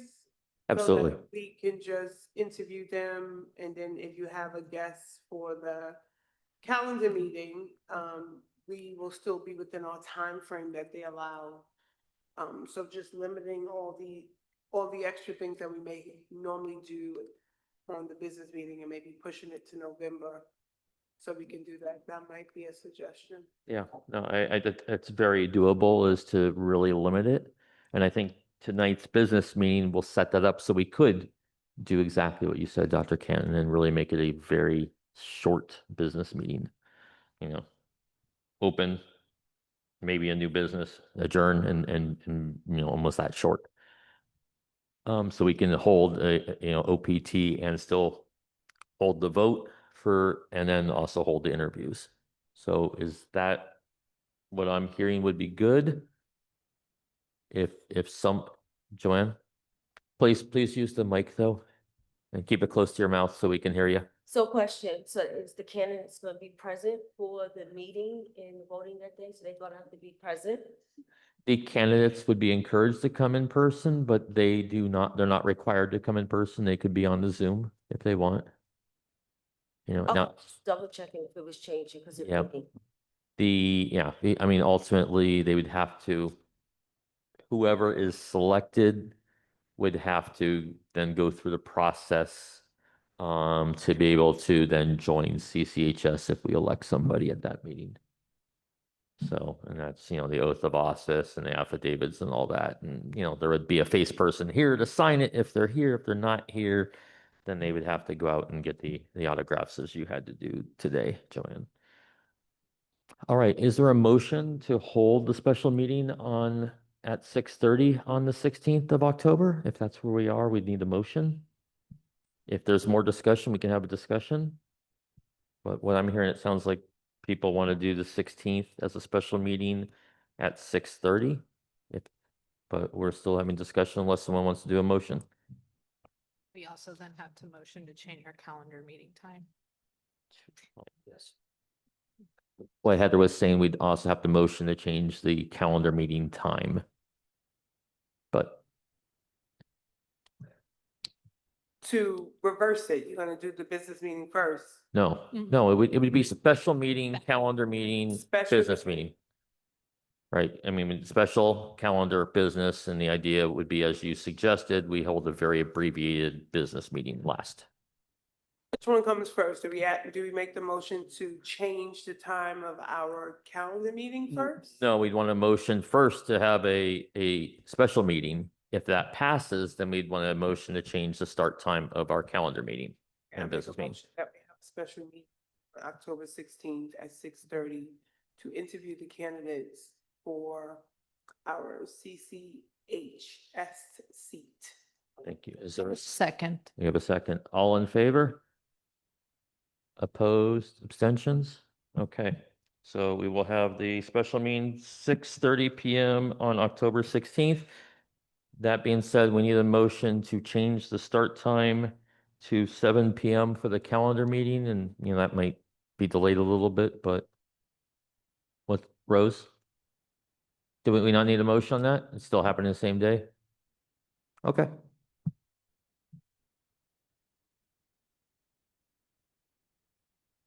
Okay. All right, then there we go. So no second motion. All right, so there we go. Boom. Thank you, everybody. Oh, by the way, we just want to find out about OPT. You'll still let us know if you hear back from them? As soon as we hear, like I said, I'm trying, so Nice Bus, which is the city-owned nonprofit bus service with about 8,000 routes, is supposed to have their monthly board meeting here tomorrow. And so I'm coming because I want to get Kevin, who's a member of that board, to come to our meeting. And so I'm trying to play the game of getting his face, and Kevin's really good. So if as long as he's not scheduled for something else, I'm sure he will. I just like to personally invite him on behalf of our council. Especially since he's in his new role, but still oversees OPT. His role. Wonderful to get into those contracts. Yeah. And we also, we're also looking at a couple of Glenn and John who Ron knows very well. Ron's worked with both of them quite a bit the last couple months. We're also looking to get those gentlemen as well, and that's really the leadership of OPT. So we're hoping we can get them. We will let you know as soon as we hear. And Department of Education is working on it. Unfinished business. So last month we talked about council priorities and meeting topics. It's listed in the agenda, in the meeting minutes. I just want to give everyone an update. The DOE is aware of those meeting topics. They are working on it. We are pushing to get scheduled through December especially. But we're also honestly looking through June and out years. The enrollment team declined our invite again for I think it's third straight year. They said they were busy. So my point to them was, all right, give us a month you're not busy so we can have you come. You got 2 years. We have a 2-year term. Give us a month you're not busy so you can come and talk to us about middle school, high school enrollment. So that's where we are at with that. I apologize. We were really hoping to have them here tonight, but they're busy, quote unquote. And then the other topics, again, we are working on those. So Joanne, you can see in our minutes the different things we talked about, priorities. I'm not going to reiterate that, and Dr. Canton for you as well. Those were the priorities we listed. Certainly open to hearing other priorities. I mean, honestly, there's more than that. We wanted to try to limit it in our time we had last time, and we could have probably gone on a couple more hours with topics and priorities. So just something to think about. Dr. Ken? I don't see anything on early child education on here as a priority. Our last meeting in June, we met with them And then we said that they would come back at some point. So I just need to, I don't know, maybe it was missed, but I would like to make sure that that is a priority because they did say they would come back. And with all the issues with early intervention and Department of Education, they were supposed to come back with information on how they were gonna work on those things. Yep, no, good call out. Thank you. So it was interesting. There was an article that came out in August on the EI and the challenges of the state, and it was a public broadcasting place upstate that came out with this report. And it was interesting hearing how the amount that EI providers were paid in 2009 is more than they're actually paid today. And that was really striking. And it also talked about how New York is actually the worst state for EI in the country, which is surprising because when you look at us for our school age, as we call it, K to 12, we actually fund the most per student. And yet EI, we fund, I won't say it's the least, but we are ranked as the worst state of all. So it's a very interesting dichotomy. Now, the difference is that Department of Education doesn't handle EI. It's done by the Department of Mental Health in New York City and the Department of Health at New York State. And so it's a completely different organization with clearly, I won't say different priorities, but there is a complete different focus. And part of that is at state level, the governor does not control the DOE. So NYSED is a separate entity controlled by the regents, where the Department of Health for the state is controlled by the governor and the budget office completely. And so that is one of the challenges that we're seeing. And so Dr. Ken, you're very correct to call that out. And I apologize for not putting it on there. We had actually talked about it prior to the meeting, but we did not list it. So thank you for calling it out. We'll make sure that's added to our list. Because we did have some discussions on that. Question, how does this council DOE? What is the method that we use? So So if we want to get data on whatever Yep. topic is across the city, do we have a process that we use? Yeah. Or what do we do? Because I need to pull some data. Yeah, so there's three ways I know of to get data. I mean, the first way is the DOE has their quarterly reports that they put up on the info hub. The special So- education ones are always like a year behind. So Heather's call out is that the data is coming in late. She said more than a year behind, and she's accurate on that. They're always a year behind, if not more. So there's the info hub, which is legally mandated reports that they were supposed to provide quarterly. There has been delays with that data. The second way, well, I guess there's really four ways. The second way is New York State through NYSED has a lot of data portals to get information. And NYC Open Data, I've been That kind of data. I know I have access to that. I'm talking about like if I want specific data on a specific thing. And when I was in District 5, I could do a FOIL and then I could Yes. also go through district planning. Is there a way on this council that we have those channels within and if we're looking for specific things? I'm not just looking to pull that To data because, expedite it? right, because that data sometime is, like you Timed, said, yeah. a year or two behind, but there are ways to request. I just don't know. if I mean, it's everyone's foil. the The same. only way I know is foiling. It's going through the foil process, which can be quick and usually is not. I mean, I've had a, Takes forever. It can take like 18 months to get your FOIL requests. Yeah. yeah. I know how to get that data. That's not what I'm talking about. So for example, if I want to get data on something that they have said, right? Right, that data may not be accessible on those portals, but as a council, we have a right to get data or information on whatever it is we're looking for. So I'm just trying to figure out. I think that was in a Maybe that's something resolution. that you can ask Space or ask them to figure out for us. How do we do that? Yeah, I mean, we can always go to the special education office, Suzanne, and see if they're gonna readily provide that data. If they're not readily, As a council, we have access, we're supposed to be able to have access to the data. Now, how are we, whatever channel they have, because I know in District 5, mm-hmm, when I did an investigation on some issues in enrollment for a screen school, I had to call, I did a FOIA, but I also called DOE, district planning, and was able to pull the enrollment data and emailed enrollment, right, as a council. So I just don't know, because we're citywide, it may look a little different in how you do it versus doing it within your district. And I just didn't know if anybody had information on how or who we go to. yeah, I mean, I guess it really depends on what you're looking for. I mean, some of the stuff like Office of District Planning, that stuff's easy to get. And I'm saying only because they have that readily accessible, there's not a lot of work they have to do. Some of the stuff that I know I have looked for is very intense and it's very heavy SQL type of data pulls, which takes a lot of people power because of how their data systems are, because they're terrible.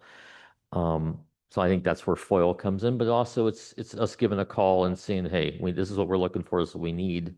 I would do that before the FOIL, is us giving a call to special education office. If I'm following you correctly, like for instance, you wanted to find out what, a particular district that's grandfathered in on lunch forms, that they don't have to put in lunch forms, because they get free lunch forms, lunch meals automatically, something like that. So you want to find out if it's like, they say 2% schools in that district has to do the applications, but the other 98% don't have to. So you might want to like run data just to find out what 2% schools don't have to, that has to put in an application, something like that. No, I'm just saying I'm just saying like this basic data. No, not that particular data, but I'm just saying data in general. Like if you want to get something specific like that, not that type of it, but if you want to get something like very specific, like for a small population that may be in a certain district, or that has to do with a certain group. Oh. Yeah, so your question is good, Dr. Ken. If there's something you're looking for, or any of you council members are looking for, reach out and we'll reach out together to the Office of Special Education and see before we go down the FOIL process. Because like I've had a FOIL that's been out there for 7 years. I've had FOILs that have never been done, even though they vowed that they finished every FOIL. I've also had FOILs come back quickly. And so, I'll give props where they're due. But, I think it's worth us making some phone calls and throwing some emails out before we go down the FOIL process. Another topic, so early childhood, absolutely. We somehow did not put on there the reading with like dyslexia and other reading challenges. I mean, that should have been on the priority list, because that's been a high hot topic for quite a while. It'll be interesting to hear what announcement is made this week by the chancellor's office and or mayor's office. I'm very intrigued, and I won't say optimistic, but I'm certainly more pessimistic than that, but we'll see if they have a good surprise. So I know they dodged a little bit on the reading stuff earlier, and I know I'm sure it's because they can't talk about stuff, but it is a cop-out, because the reality is we have 3 literacy academies in the entire DOE, hitting 3 of the 5 boroughs. 2 of the literacy academies are so oversubscribed. I mean, there's so many applicants that can't get a seat who need it. We have so many kids who are not being identified as dyslexic, even though they are, and even though there's child find in IDEA, which requires its districts to find the disabilities, not for the families to come and go, why is my kid struggling so much? So it's schools' jobs to do it, and it's not happening. We had a mayor promise.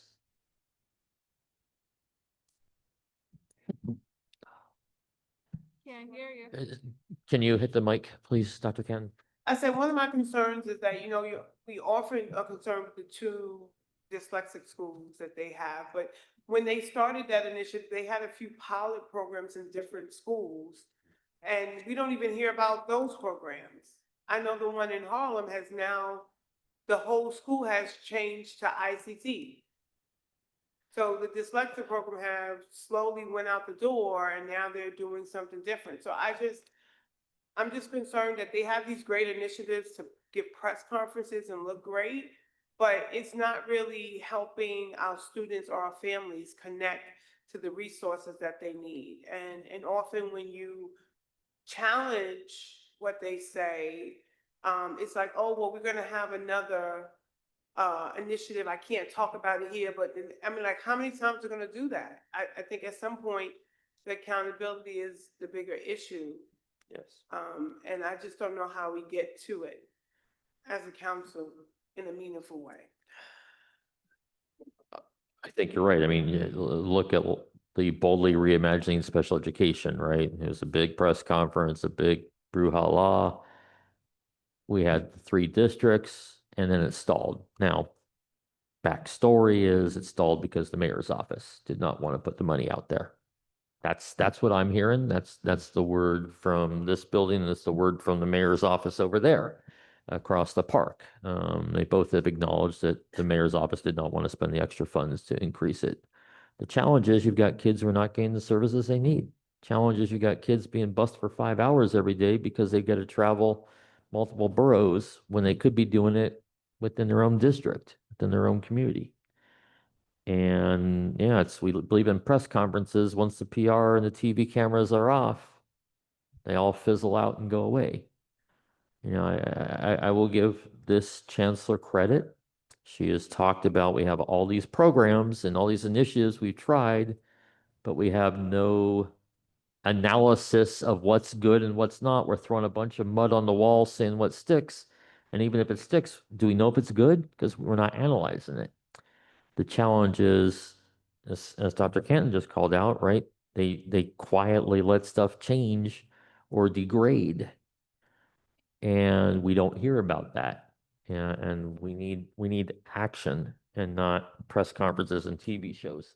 And in my understanding, even when it came to like the literacy stuff that they were all proud of, is the measure was the standardized tests. So how can you measure if your literacy interventions are working just by the standardized tests, right? That can't, just in the same way that you can't make placements and recommendations on a IEP based on one measurement, like I don't know that that was successful or not. It showed for our special education students, it hasn't been successful. What was like 20 something % are only reading on grade level, right? And the rest are not proficient at all. And like my kid doesn't even take that test. So how, like, how are they actually measuring if progress is being made, if the state test, which is biased, which is not accessible to many students, is their only measure of success? To me, that's BS. Like,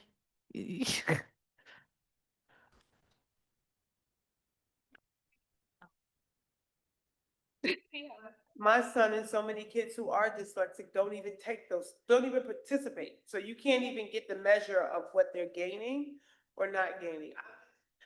I'm just like, the initiatives are great, but I'm just at a point where I feel like it's a lot of fluff and it's a lot of fanfare, but there's not really substance. And so I do know that some of the work is helpful to some kids, but my biggest concern is the measuring tools you're using to think about critically before you start these initiatives. How are we going to measure to have something tangible to say it's working? And I think, great, you want to expand NESH, you want to expand accelerated learning programs. But when you look at an accelerated learning program in my district and one in District 2, they look drastically different.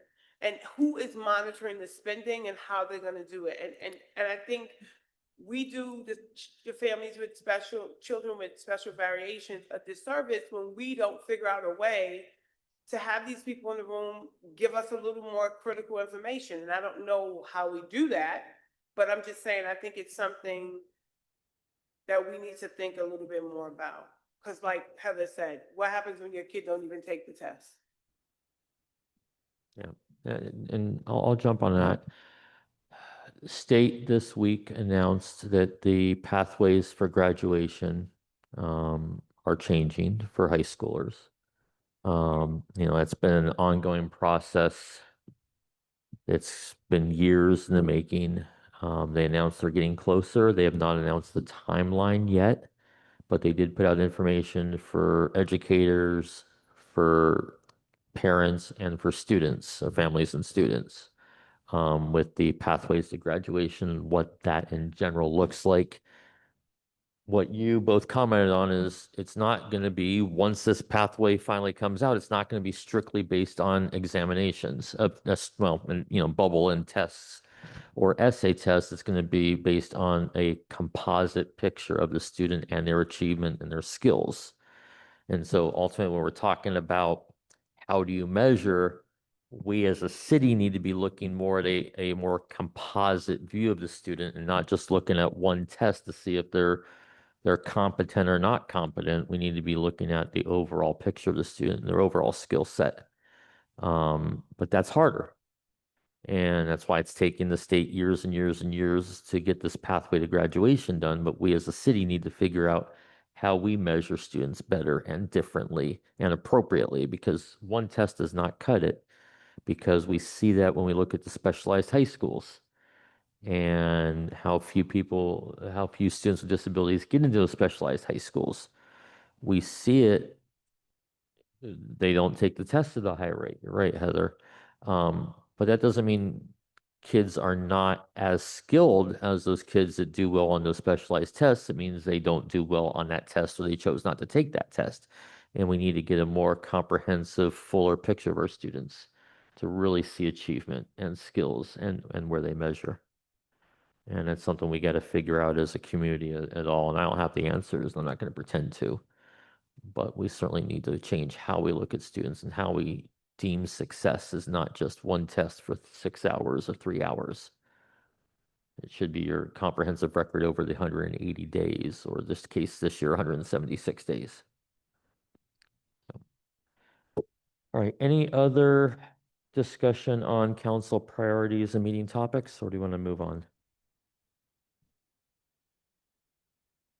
I'll take that as let's move on. So at our last meeting, we created 4 committees. They were the Legislative Advocacy Committee, and these are listed on the last page of the meeting minutes. The Legislative Advocacy Committee, the Annual Report Committee, Busing and Transportation Committee, and Outreach and Communication Committee, which name could change if we find something more desirable. But really wanted to see if we have volunteers now to join each of these committees.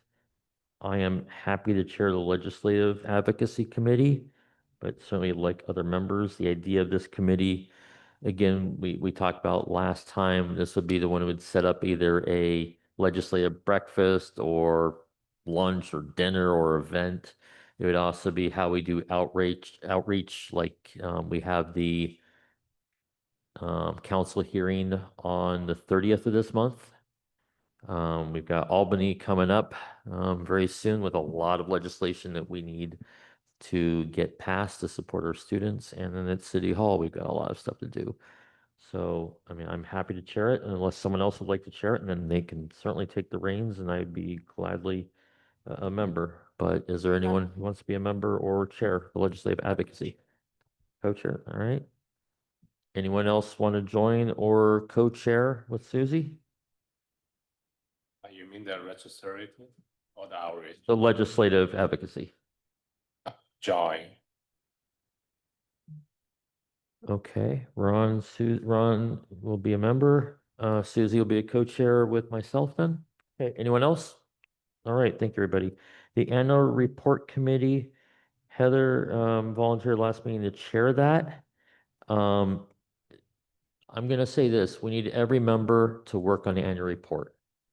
We need everyone's help. Everyone needs to be involved in some form on the annual report. It's critical. So if you don't want to be a member, we still need your support. It's a critical document we need to get out this year and next year. We have a new member. Melissa had commented that, earlier that she wants to work on that. She's apparently a data, I'll call it junkie. I'm not using her words, but she likes data analysis and obviously as a professor, um, she's got skills that I don't have. So I think we can get her on that team. But is there anyone else who wants to be on the annual report committee with Heather, or are we just all going to volunteer and do our part on it? I'll help and do my part. I'm not a data person like that. I'll do my part. I'll do my best. You got me, Heather? I know we have different team here, different people and committee here. We can just give Heather all the information we have and then she can just finalize.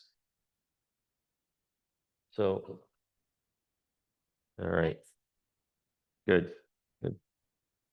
All right, let's move to the busing and transportation committee. Heather and Ron are co-chairing that one. Are there any other members who would like to join that? Okay, thank you. Can I also propose just that we pick a date for the first meeting, especially if OPT might be coming at the next, to the next calendar meeting? Because I think it might be a good time for us to blast out a short survey about people's experiences so far with busing, and with Omni cards. I know my son didn't get his Omni until almost a week into school. And so I just want to hear just a little bit from families on the ground what their experience has been so far. And it would be helpful to have a committee come together to kind of organize that. I can start working on it. But I was going to propose maybe even like next Thursday. It's an online meeting if we want to keep like our normal time and. So let me frame everything for everybody. So committee meetings can be on Zoom. They do not need to be in person, but we do have open meeting laws. So we do need to announce 72 hours Right. prior. Rose has got to put a formal notice out 72 hours prior to the meeting.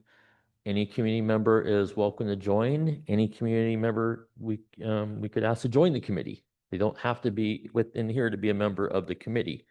And so that's a little bit of a difference, but the key is we need open meetings law. So we need Rose to put out the official notice 72 hours prior. Does that mean that we should actually, for these meetings, are we gonna have the same recurring Zoom link? Is that what would be created? Be great if we could do that, or at least have them be on the calendar, like the third, whatever of every month we meet, would be helpful for me anyway. Rose will see what she can do on that. So I Yeah. saw Rose nodding her head. She's going to work on that. And we don't have to decide right this moment Yeah. when we can put it out, but I just want to put it out there that I would like to get something in the calendar. Hopefully next week so we can be ready for our next meeting. And- Yeah, to have a meeting next week for the busing and transportation. And we're looking roughly around the same time, like in the evening? Yeah, that works best for me. I was just gonna say. So can I just also say, you don't actually have to join one. If you're a council member, you can attend any of these committee meetings. Am I correct? Absolutely. And any council member can attend any meeting, any public member can attend any meeting. Absolutely. Sorry, Dr. Ken, thank you.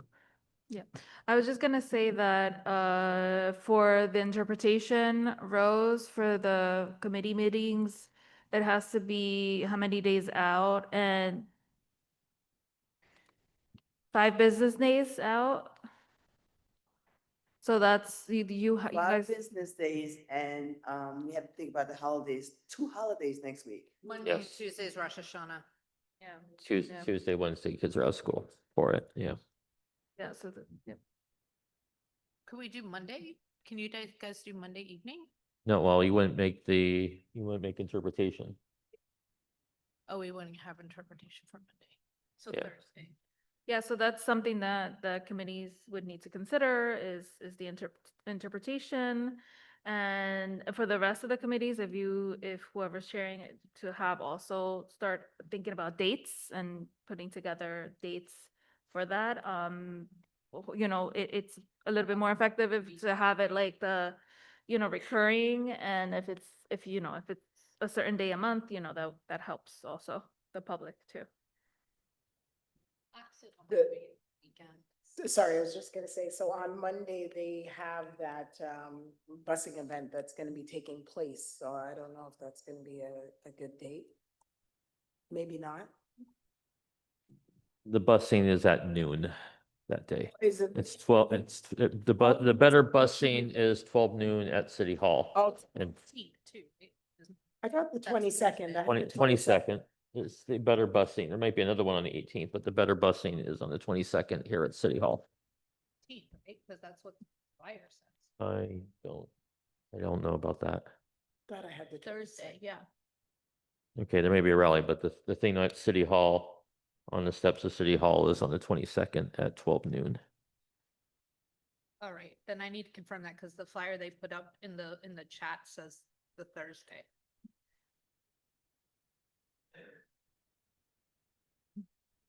We got a comment, the 22nd, Rima's confirming. It was initially the 18th, but it's the 22nd. Is the 22nd. That event is actually ADAPT. It looks like it's having a specialized transportation for students with IEPs. That's the Thursday, September 18th, 10 a.m. to 11:30 a.m. Maybe that's the one, Heather? No, there's a flyer that's in the chat for the Better Busing Rally that says September 18th. No, I think they just didn't update the date on the flyer.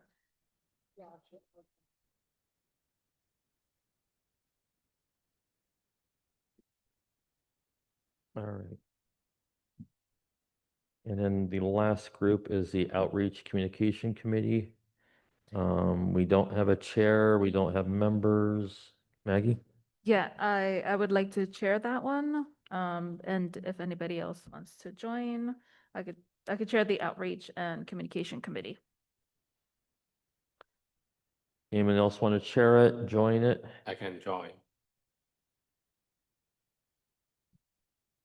Anyone else?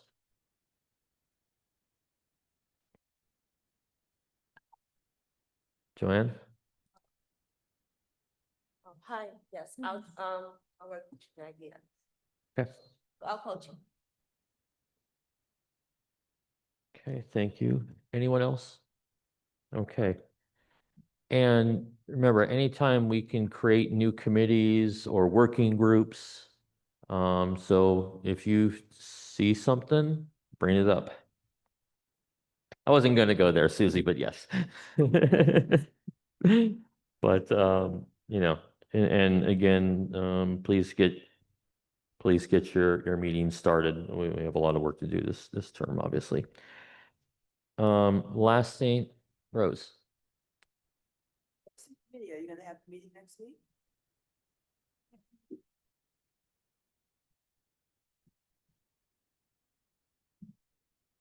That might be a little soon. 25th, right? The PEP meeting is that night.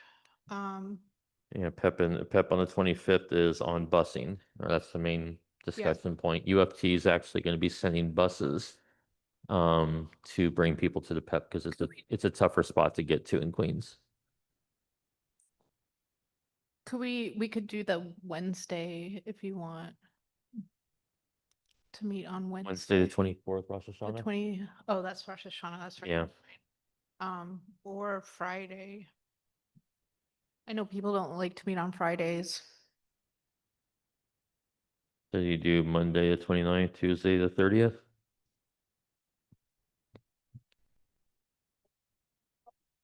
Oh, Rose is out. Never mind. That doesn't work.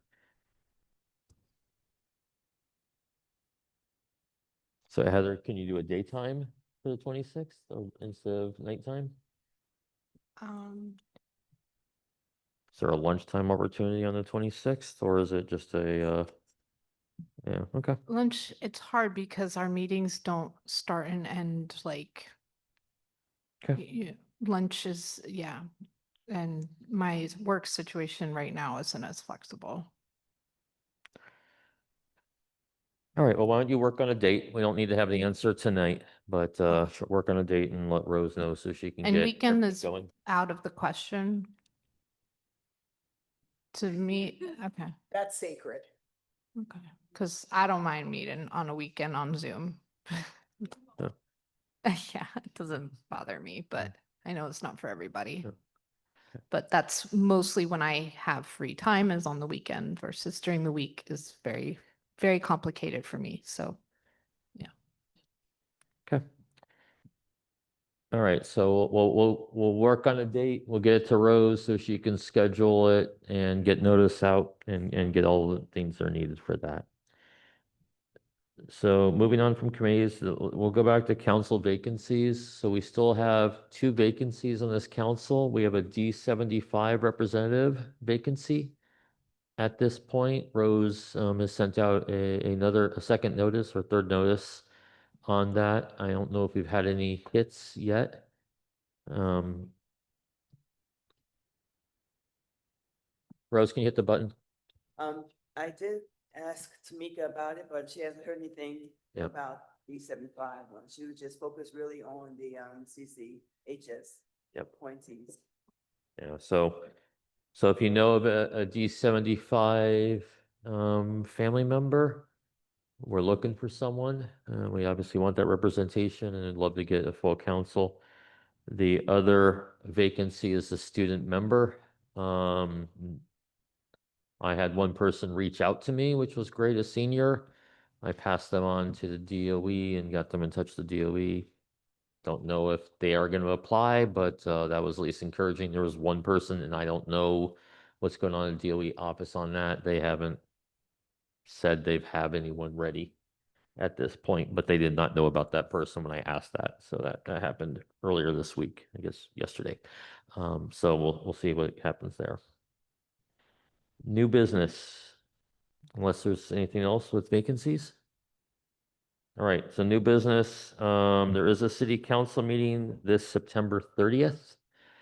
It is focused on multilanguage learners and bilingual education. That is the focus. That being said, there is always a public comment part of that council hearing that comes up.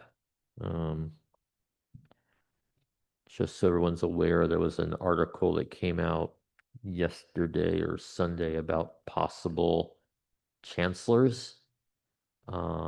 Rita Joseph, who's currently education chair, was one of the members or one of the people listed as a possible future chancellor. So Rita will be chairing the council hearing on the 30th. So I just want to give everyone a heads up on that. And if we want to have a statement, we can work on that as a council. If there's any statement we want to make, we can do that. We don't need to create the statement today. But as a council, we'd have to agree to do a statement, a joint statement on behalf of all council members and signed off by everybody. But it's kind of up to everybody on that. I would strongly encourage that we have that we either write or just approve a statement that comes from the council because it's stronger. We've did it last term. Even if you can't attend in person or you can't watch the live stream, at least it's a presence and coming from the council instead of just individual members.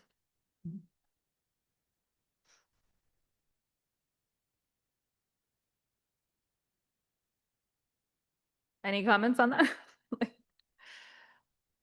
Because we can put it in our we could share it out via email, shared folder, and we could start working on it and then just, you know, approve it before the date or just send it out. I don't know. Do we have to vote on that? So is there a desire to have a statement for the council hearing at this point, or are we not looking for that? If we wanted to have a statement, we need a motion to create I'll call it a shared document we would write together to then be presented to the council. And that could be in written form to the council, or it could be orally, or both. Do we have, what the statement was, previously, or I don't know? We do?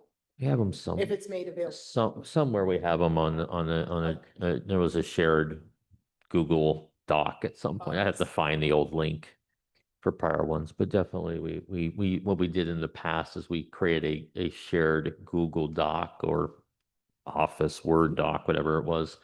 And people would go in and edit it collaboratively and create a written statement that way that members had then spoken at the council during the public comment section and then posted. Because with city council, you've got a couple ways you can present. One, you can submit a written document. And the second way is verbally speaking and having your written that you give the council 20 copies. And so we've usually done it when we do it, we do it that way is the verbal with 20 copies and then also upload it so it's an official record.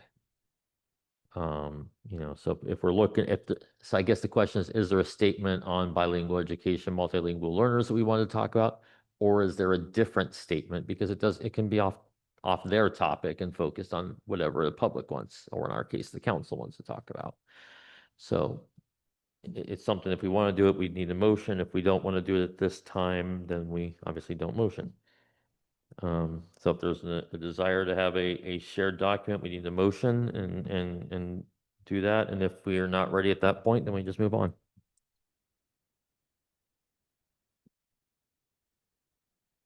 Okay. I would almost want to see what the previous one looked like before, but I'll leave it to the council. I want to see. Can't hear you. She's saying she'd like to see a prior version. Yeah. Do we have a motion to have a statement from the council? At the, We don't. Okay, let's move on. That's fine. PEP meeting is on September 25th. There's about 21 contracts up for vote. Two of them really caught my eye. One is the busing contract, which is like for 135 million for 1 month. It is an emergency. It covers 9/1 to 9/30, so it's already going on. They're voting, thankfully, just for a 1 month emergency. So they're kicking the can down the road. Originally, mayor's office was looking for a 5-year contract. The mayor got pushback from his own people, meaning some of the members that he had appointed to the PEP were not ready to do a 5-year. So they're doing this month a 1 month emergency. That doesn't mean they couldn't go back in October, November, December and do a 5-year. So part of the reason for the rally on the 22nd at City Hall is to continue pushing PEP and the mayor's office. The other part of that is also pushing Albany, because before anything can really happen on the bus contracts, we need Albany to fix the state law. The city's hands are tied effectively until state law is changed on the busing. And so it's just a continuous renew of the contract out there. Again, the contract that's out there doesn't allow students to get what they fully need. And when I'm saying that is in January, you can get completely new bus drivers for your kid, right? So every January, some bus companies reprioritize routes and the drivers get to choose which route they want. And so you can go September to January with one route driver and then January through June with a second driver. And that's because that's how the contract is written for some of the bus companies, not all of them. We don't have after school busing available for our students. We don't have weekend busing for our students, even though we've got after school events that they would love to be part of, they get discriminated against. Even though there's Saturday Academy and Weekend Academy, they can't get bused to that. They get a Metro card. Well, the kids don't need a Metro card, they need a bus. Or then give them an Omni card. If you're going to do it, give them an Omni card as well. And right now we don't even get Omni cards for the kids who get yellow busing, which is crazy that every other kid who's more than half a mile away gets a Omni card they can use 7 days a week, 365 days a year. Our kids get bused 176 days this year. And that's it, if they get that. It is discriminatory. And we can go on and on and on to all the crazy things that are in the bus contract today that hurt our families and our kids especially. But the state law has to change first. And second, we can't have a 5-year contract tying everyone's hands to this current version of the contract. We need a contract that is focused not on the adults, not on the bus company owners, but focused on our kids and families. And so that's the reason for the rally. That's the reason that the PEP meeting on the 25th is important, to make sure they don't in October go with a 5-year version. You know, let's keep it kicking the can down the road 1 month at a time until we get the legislation, as we heard when we had the intergovernmental affairs team here a couple weeks ago, Senator Robert Jackson's bill that I messed up on. Senator Robert Jackson's bill is so critical to get passed so we can get our students what they need. So just want to put that out there for the PEP. If you can attend, great. If you can only attend on Zoom, great too. You know. Sorry, getting back to that busing that was just mentioned, I'm just wondering if it might be more beneficial then to have the first busing committee take place after that rally because of the date and the sensitivity of the So time. we can do it before the PEP meeting, but we don't have enough time to request interpretation. That's the problem. And 5 business days, Yeah. right, of notice. Yeah, and especially because Tuesday, Wednesday is Rosh Hashanah. So that would leave us with Monday to have the meeting, and it's not enough time to get an interpreter. Not even enough time to really create a flyer. So you mean the community is open to the public? Mm-hmm. Yeah. And final topic is retreat. Maggie, do you want to talk about retreat? Rose, sorry. New Oh, business, too. okay. Well, all right, so we'll get, I do have one more new business, that just to put it out on the radar. So, in my day job, I work for the city in the Office of Disability, Affairs. Every year they do, some kind of event, around, and it's the ADA anniversary, and they plan something. This year they're doing a, developmental disabilities fair. And I spoke to them to see if 1 or 2 of our members and also the citywide District 75 Council could send 1 or 2 council members to, I guess, table at a fair, or they were saying even set up a smaller, us in a smaller conference room. So like parents that come, these would be city workers, our vendor workers that are supporting families that are receiving services through the city would have information, and also have like parent representation, and they can get connected to help their clients maybe connect if their clients are having difficulties with school and things like that. So just to put it on the radar, it's on October 28th, and I have to get like the official like invites and whatever, but just to throw it out there if folks want to, it could be like a morning session or afternoon. I think the morning is like 9 to 12 and then 1 to 4. But yeah, just they said we probably could have a representative. I should be there because I'm on the committee, but if somebody else from the council would like to come as well, that'd be great. But just putting it out there, I'll have more details at the next meeting. okay, Maggie and retreat, please. Sure. So we talked about, before I brought it up to the council, for us to have a retreat. We haven't had one from last term. And we were looking into dates and spaces. Dr. Sanai was gracious enough to offer the space at her program, but we were able to talk to Rose and just to see if we could have it actually here during a weekend. So Susie, I know you mentioned that weekends are not good for you, but retreat, yeah, it's something fun. You can bring your kids. It's not to talk shop, it's to get to know each other, and just to have a relaxing time. There will be food, breakfast, lunch, and it's just a retreat. And we were trying to get some dates on the calendar. So September is out, but dates in October and November. And I'm so sorry, Rose. I don't know. Sorry about that. No, we would potentially have it here only because, yeah, it's more centralized, like we're here, but if we can't, if, let's say if it's not available here, then we know that we have the plan B, which is with Dr. Canton, so thank you for that. I've been to that space. It's really, really cozy and nice, so I would have preferred over there, but this is more centralized, but yeah. Sorry. What space is that? The program at Dr. Canton. From my school. Your school, yeah. So we've had retreats and little gatherings there in Yeah. the past. But you can do whatever you want, because like I told you before, it's always an open space. Whenever you need Yeah, it, just let me know. Thank you. I need to know if it's a Saturday, because I do have other commitments.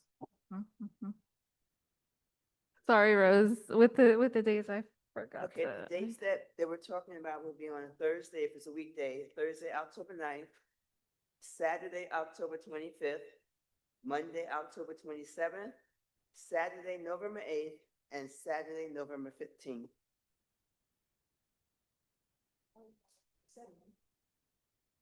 Those are weekends. Not all of them. There's Thursday, October 9th, and Monday, October 27th. Can't do weekday. Yeah, I was trying to offer, either or, just because, yeah, we know people. Yeah, yeah. And yeah, we could, I mean, the idea is for folks to come in person, just because we want to, it's different when it's virtual. But yeah, what are the dates that kind of speak to you that you think that you're available for now? Can do on any Saturday. So potentially, if it's a Saturday, it would be from 11 to 2 or 3. So that's kind of what we're looking at. It could be, we could end earlier, but just to have it, set up that way. And just to confirm, this retreat, it's almost similar to the picnic idea, right? Is that what? Similar, but yeah, like the picnic, it's I don't know, it's a little bit more difficult, I think, in terms of the space and everything that goes around that. Here, we already have the technology, we already have the room. Rose can easily set it up, just reserve it. We just need the date. This would be treated as a potluck kind of thing, like everyone brings? No, we're gonna use our funds for the food, for the breakfast and lunch. So we have to use like an approved vendor. Yeah. I have a question. What will be happening at this retreat? Right. So just an activity. We will have a brief presentation that's still pending. And yeah, and just activities, just like a get to know. It's pretty relaxed. It's not. We will have, and we will be sharing the agenda with folks way before time, but right now it's just pretty relaxed, like a icebreaker activity and things like that, and just like a get to know. Yeah. But there will be food, so that's kind of like the idea of just mingling and just interacting and things like that. And again, we could end early. Nobody, if you can only stay, up to a certain time, then that's fine. But the idea is to kind of be in person and to kind of engage with each other and just, yeah, it's something, it's a nice thing for us, because we haven't really done it last term. We didn't do it, so yeah. Just quickly, sorry, are the dates for October 4th and 11th open? I'm so sorry, Rose, if you. I say that because you have Halloween and there's so many little events happening with our young ones. So the 25th is a difficult one, and the 18th, I think I'm already booked for apple picking. We have Thursday, October 9th, but that's a weekday. Saturday, October 25th, and Monday, October 27th. She's asking if we can either do October 4th or October 11th. I think everyone wants to stick to a Saturday, if I'm not mistaken. Um, I just remember that we didn't pick those dates for some reason. And I'm not, like, I don't know if you weren't available, Mark, or what the reason was. Yeah. The easiest. Send it Sure. to a pull out and finalize it. The date. Sure.